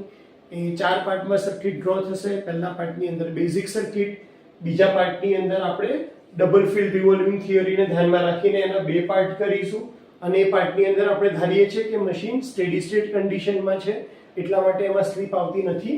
ત્રીજા પાર્ટમાં આપણે રનિંગ કન્ડિશન રાખશું. હવે રનિં કન્ડિશન લેશું એટલે સ્લીપ પિક્ચરમાં આવશે. બે ટાઈપની સ્લીપ હશે, ફોરવર્ડ સ્લીપ અને રિવર્સ સ્લીપ. ફોરવર્ડ સ્લીપની formula ns minus na upon ns થાય છે. બેકવર્ડ સ્લીપની formula ns plus na upon ns થાય છે. અને ખાલી જો તમને ફોરવર્ડ સ્લીપ આપી હોય ને એના ઉપરથી બેકવર્ડ સ્લીપ શોધવાનું કે તો એ ફોર્મ્યુલા છે SB = 2 - SF. તો એ જ વેલ્યુ આપણે આગળની ઇક્વિવેલન્ટ સર્કિટ જ અહીંયા ડ્રો કરશું. ખાલી ફરક એટલો આવશે કે આ જે રોટર સાઈડના પેરામીટર જે આપણે રિફર કર્યા છે પ્રાઇમરી ઉપર, એની અંદર અહીંયા R2 ના છેદમાં S આવશે, અહીંયા નીચે R2 ડેશ ના છેદમાં 2 - S, કારણ કે આ ફોરવર્ડ પાર્ટ રિપ્રેઝેન્ટ કરે છે, આ બેકવર્ડ ફ્લક્સના પાર્ટને રિપ્રેઝેન્ટ કરે છે. અને ચોથા પાર્ટમાં આપણે ધારીએ છીએ કે આજે આપણો કોર લોસ કોમ્પોનન્ટ છે એ કોન્સ્ટન્ટ છે, તો એ સર્કિટમાંથી આપણે નિગ્લેક્ટ કરશું. તો એના સિવાયનો પાર્ટ એટલે કે અહીંયા એક XM આવી જશે અને બાકીની આખી સર્કિટ કેવી રહેશે? સેમ ને સેમ રહેશે. તો હોપ કે તમને ઇક્વિવેલન્ટ સર્કિટ કઈ રીતે ડ્રો કરવાની એનો ખ્યાલ આવી ગયો હશે. આ થોડો ઇમ્પોર્ટન્ટ કન્સેપ્ટ છે અને ધ્યાન રાખવાનું છે કે કઈ જગ્યાએ આપણે કઈ રીતે સ્ટેપમાં આગળ વધવાનું છે. આટલી વખત શાંતિથી સાંભળવા માટે થેન્ક યુ સો મચ. નમસ્તે વિદ્યાર્થી મિત્રો, આજે આપણે સિંગલ ફેઝ ઇન્ડક્શન મોટરની વિવિધ એપ્લિકેશન્સ જોવાના છે. કઈ કઈ જગ્યાએ ઇન્ડક્શન મોટર યુઝ થાય છે અને કઈ ટાઈપની મોટરની એના મેઇન પોઈન્ટ્સ કયા છે જેના ઉપરથી આપણે એની એપ્લિકેશન યાદ રાખી લઈએ. તો એક્ઝામ પોઈન્ટ ઓફ વ્યૂ આ ઇમ્પોર્ટન્ટ ક્વેશ્ચન છે. સૌથી પહેલી વાત કરીએ શેડેડ પોલ. શેડેડ પોલ એટલે તમને યાદ હશે કે પ્રોજેક્ટેડ પોલ કર્યા હોય જેના 1/3 પોર્શનમાં સ્લોટ પાડી અને એની ઉપર એક કોપરની રિંગ ગોઠવી હોય જેના લીધે આપણને રોટેટિંગ મેગ્નેટિક ફિલ્ડ મળે, એને આપણે શેડેડ પોલ મોટર કહીએ છીએ. શેડેડ પોલમાં ફરવાની ડાયરેક્શન હંમેશા નોન શેડેડથી શેડેડ સાઈડ હોય છે. એનો સ્ટાર્ટિંગ ટોર્ક હોય છે ખૂબ ઓછો હોય છે, 50%થી સ્ટાર્ટ થાય છે, અને એનો પાવર ફેક્ટર પણ ખૂબ ઓછો હોય છે, કારણ કે કોપર એ પ્યોર ઇન્ડક્ટિવ તરીકે વર્ક કરે છે અને એટલા માટે એનો પાવર ફેક્ટર ઓછો છે. કઈ કઈ જગ્યાએ શેડેડ પોલ યુઝ થાય છે? તો શેડેડ પોલ યુઝ થાય છે ટોય મોટરમાં, ટેપ રેકોર્ડરમાં, ફેનમાં, હેર ડ્રાયરમાં, ફિલ્મ પ્રોજેક્ટર, એડવર્ટાઇઝિંગ ડિસ્પ્લે વગેરેની અંદર શેડેડ પોલ મોટર યુઝ થાય છે. તો શેડેડ પોલ મોટર જનરલી તમે જોયું હોય તો સ્પીડ બહુ વધારે તમને જોતી નથી, ટોર્ક તમને બહુ વધારે નથી જોતો, એવી જગ્યાએ યુઝ થઈ રહ્યું છે. ત્યારબાદ આવે છે resistance start induction run motor. એટલે કે સ્ટાર્ટિંગ વાઇન્ડિંગની અંદર આપણે એક રેઝિસ્ટન્સ પ્રોવાઈડ કરેલો હોય છે અને મેઇન વાઇન્ડિંગનો નેચર આપણે ઇન્ડક્ટિવ રાખેલો હોય છે. એનો જે ટોર્ક છે એ મધ્યમ સ્ટાર્ટિંગ ટોર્ક છે, પણ પાવર ફેક્ટર તો એનો પણ ખૂબ જ લો હોય છે, નબળો પાવર ફેક્ટર હોય છે. શેમાં યુઝ થાય છે? તો પંખાની અંદર યુઝ થાય છે, બ્લોવરમાં યુઝ થાય છે, separator, lathe machine, refrigerator, washing machine, આ બધી જગ્યાએ આપણે રેઝિસ્ટન્સ સ્ટાર્ટ ઇન્ડક્શન રન મોટરનો યુઝ કરીએ છીએ. ત્યારબાદ આવે છે કેપેસિટર સ્ટાર્ટ ઇન્ડક્શન રન. એટલે કે સ્ટાર્ટિંગ વાઇન્ડિંગમાં આપણે કેપેસિટર પ્રોવાઈડ કરીએ છીએ અને જેવું સ્પીડ 70% પકડે ત્યારે એક સેન્ટ્રીફ્યુગલ સ્વિચની મદદથી આ કેપેસિટર નીકળી જાય છે. આનો સ્ટાર્ટિંગ ટોર્ક કેપેસિટરની હાજરીને લીધે સારો હોય છે, પણ પાવર ફેક્ટર, કારણ કે કેપેસિટર પિક્ચરમાં નથી રહેતું સ્ટાર્ટ થયા પછી, તો આનો પાવર ફેક્ટર નબળો હોય છે. કઈ જગ્યાએ યુઝ થાય છે? તો ડ્રિલિંગ મશીનમાં યુઝ થાય છે, સેન્ટ્રીફ્યુગલ પંપમાં યુઝ થાય છે, અનાજ દળવાની ઘંટીની અંદર આનો યુઝ થાય છે, ગ્રાઇન્ડરમાં આનો યુઝ થાય છે, રેફ્રિજરેટર અને એર કન્ડિશનર વગેરેમાં કેપેસિટર સ્ટાર્ટ ઇન્ડક્શન રન મોટરનો યુઝ થાય છે. હવે આવે છે capacitor start capacitor run motor single value, કે જેમાં એક કેપેસિટર છે અને એને સર્કિટમાં પરમનન્ટ રાખવામાં આવે છે અને ઓક્ઝિલરી વાઇન્ડિંગની અંદર પણ આપણે કેપેસિટરનો યુઝ કરીએ છીએ. તો આ મધ્યમ સ્ટાર્ટિંગ ટોર્ક ધરાવે છે અને એનો પાવર ફેક્ટર સુધરેલ છે. કેમ સુધરેલો છે? કારણ કે રનિંગ કન્ડિશન વખતે પણ કેપેસિટર આપણી પિક્ચરમાં હોય છે, આપણી સર્કિટ જે છે એની અંદર હોય જ છે. એના ઉપયોગ કઈ જગ્યાએ યુઝ થાય છે? તો આપણે જે સીલિંગ ફેન યુઝ કરીએ છીએ એ ceiling fan, table fan, blower, oil burner, air conditioner, conveyor belt વગેરેની અંદર આપણે capacitor start capacitor run single value induction મોટરનો યુઝ કરીએ છીએ. ત્યારબાદ આવે છે છેલ્લી ઇન્ડક્શન મોટર, જે છે કેપેસિટર સ્ટાર્ટ, કેપેસિટર રન, એટલે કે ડબલ વેલ્યુવાળી, એટલે કે એક કેપેસિટર ઓક્ઝિલરી વાઇન્ડિંગની અંદર અથવા તો સ્ટાર્ટિંગ વાઇન્ડિંગમાં આપણે 2 કેપેસિટર રાખીએ છીએ, જેમાંથી એક મશીન રન થવાનું ચાલુ થાય, એટલે કે મોટર રન થવાનું ચાલુ થાય પછી સેન્ટ્રીફ્યુગલ સ્વિચની મદદથી નીકળી જશે, પણ બીજું કેપેસિટર કન્ટિન્યુઅસ આપણી સર્કિટમાં રહેશે. એટલા માટે એનો સ્ટાર્ટિંગ ટોર્ક સૌથી હાઈએસ્ટ હોય છે અને આનો પાવર ફેક્ટર પણ સૌથી વધારે હોય છે. કઈ કઈ જગ્યાએ આ યુઝ થાય છે? તો આ યુઝ થાય છે કોમ્પ્રેસરની અંદર, ફ્લોર મિલમાં અને મિક્સર ગ્રાઇન્ડર વગેરેની અંદર capacitor start, capacitor run, double value induction મોટરનો યુઝ થાય છે. તો આપણને એક્ઝામમાં જ્યારે પણ વિવિધ એપ્લિકેશન પૂછાય સિંગલ ફેઝ ઇન્ડક્શન મોટરની, ત્યારે આપણે આ રીતે ટેબલ ડ્રો કરી અને એના 5 ટાઈપ, એના મેઇન જે પોઈન્ટ્સ છે એ અને એના ઉપયોગ કઈ કઈ જગ્યાએ થાય છે એ તમારે યાદ રાખી અને લખવાનું હોય છે. તો હોપ કે તમને ખ્યાલ આવી ગયો હશે આની અંદર અને તમે એનું રિવિઝન કરી અને આ પોઈન્ટ પાક્કો કરી લેશો. Thank you so much. નમસ્તે વિદ્યાર્થી મિત્રો, આજે આપણે જોવાના છે લિસ્ટ ડિફરન્ટ ટાઈપ્સ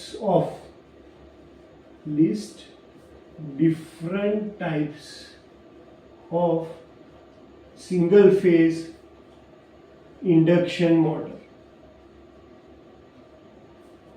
ઇન્ડક્શન મોટરના કયા કયા ટાઈપ છે એ આપણે ટોટલ પૂછતા હોય છે. તો સૌથી પહેલા તો આપણને ખબર છે કે ઇન્ડક્શન મોટર એ સેલ્ફ સ્ટાર્ટિંગ મોટર નથી અને એને 2 રીતે સ્ટાર્ટ કરી શકાય છે. કયા કયા? તો એક છે શેડેડ પોલની રીતે અને બીજું છે સ્પ્લિટ ફેઝ બનાવીને, એટલે કે સ્પ્લિટ ફેઝ મેથડ. હવે આ 2 મેથડ પરથી ઇન્ડક્શન મોટરના અલગ અલગ ટાઈપ પડે છે. તો સૌથી પહેલું શેડેડ પોલ ઉપરથી જે ટાઈપની મોટર બને છે એ છે shaded pole motor. Shaded pole motor, જેમાં આપણે પોલની અંદર સ્લોટમાં કોપરની રિંગ બેસાડી અને આપણે સેલ્ફ સ્ટાર્ટ કરીએ છીએ સિંગલ ફેઝ ઇન્ડક્શન મોટરને. અને સ્પ્લિટ ફેઝ મોટર છે એના ટોટલ 4 ટાઈપ પડે છે. એમાંથી પહેલું છે રેઝિસ્ટન્સ સ્ટાર્ટ,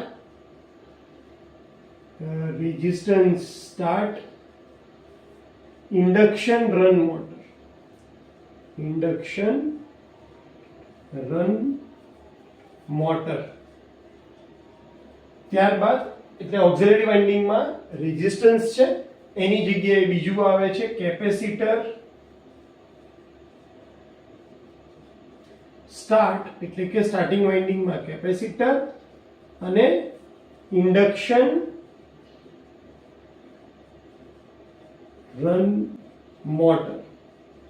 સ્પ્લિટ ફેઝની અંદર જ ત્રીજી જે ટાઈપ છે એ આવે છે કેપેસિટર સ્ટાર્ટ,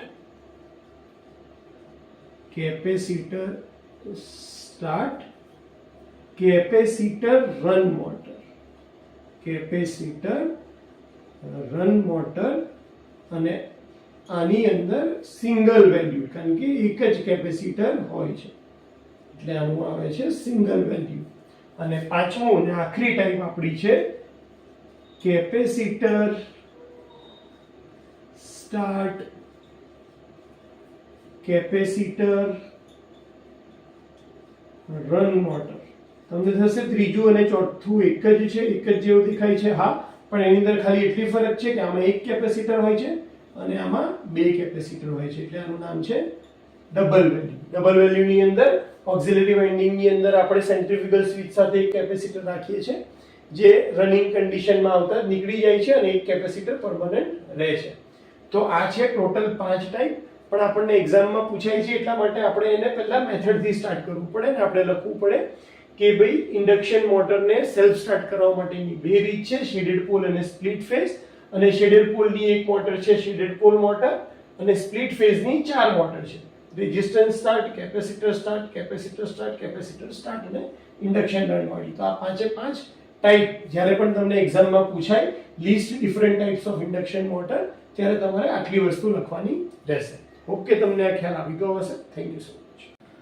નમસ્તે વિદ્યાર્થી મિત્રો, આજનો આપણો ટોપિક છે function of centrifugal switch off single phase induction motor.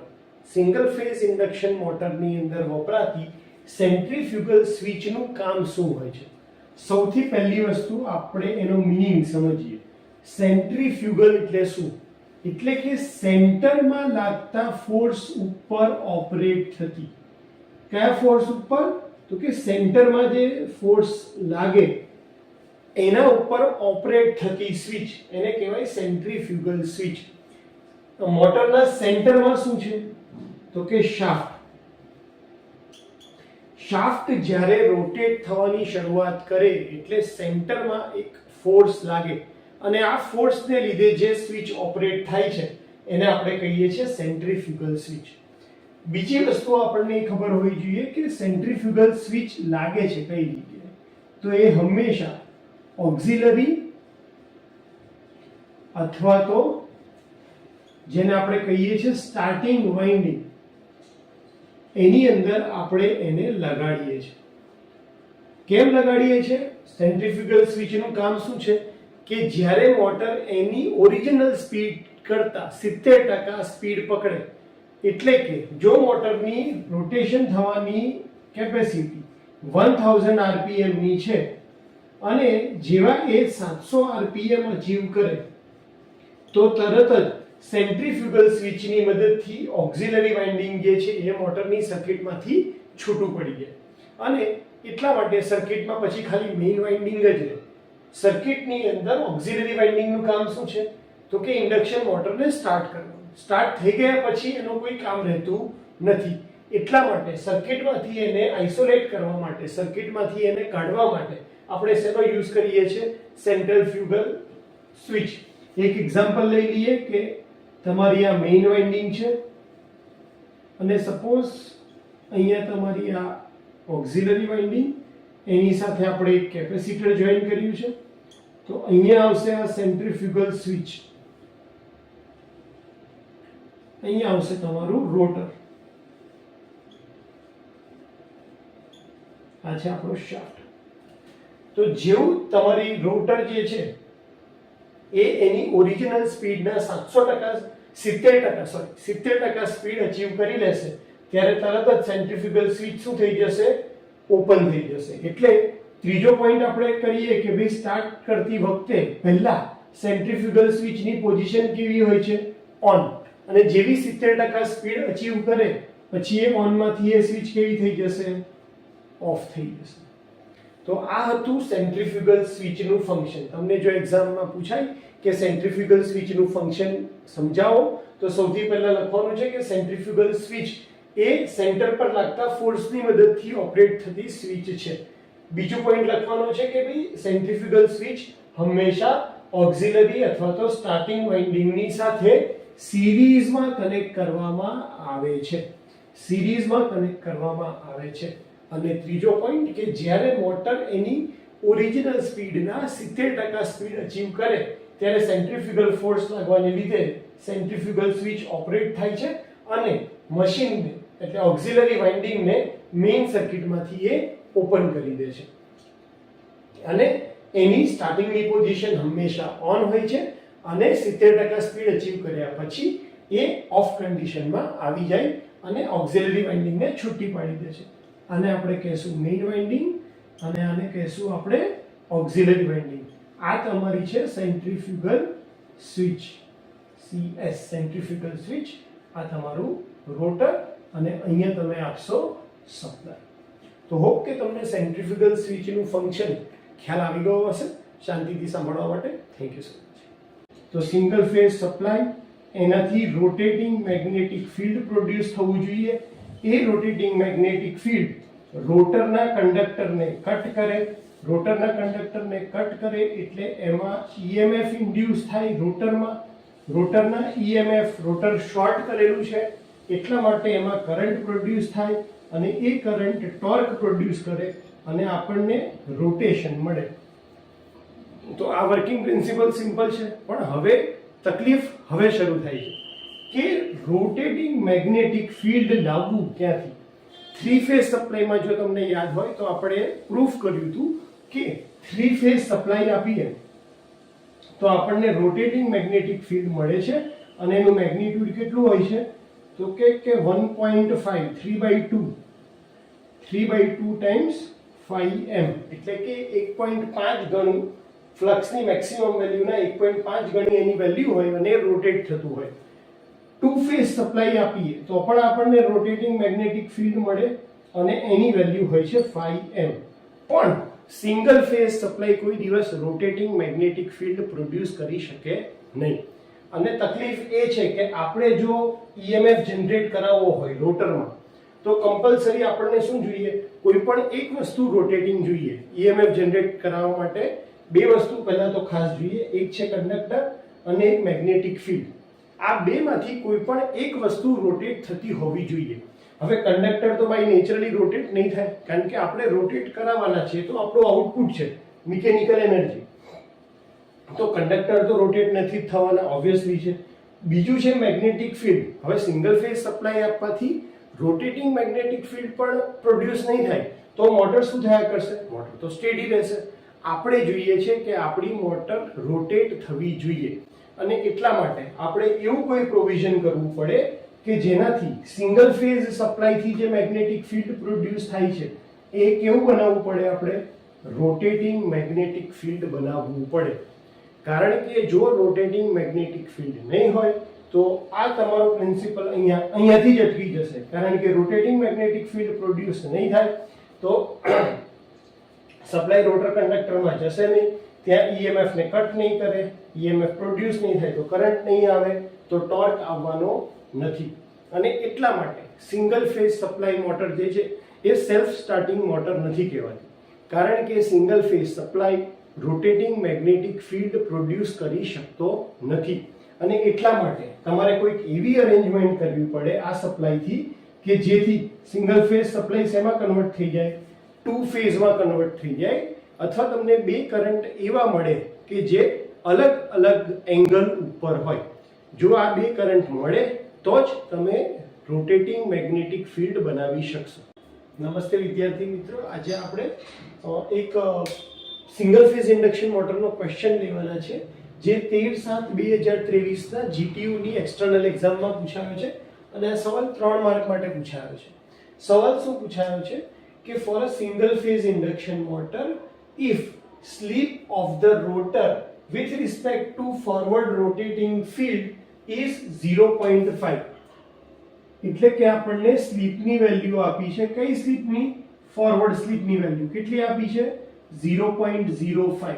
અને આપણે શું કેલ્ક્યુલેટ કરવાનું છે, slip of the rotor with respect to backward rotating field.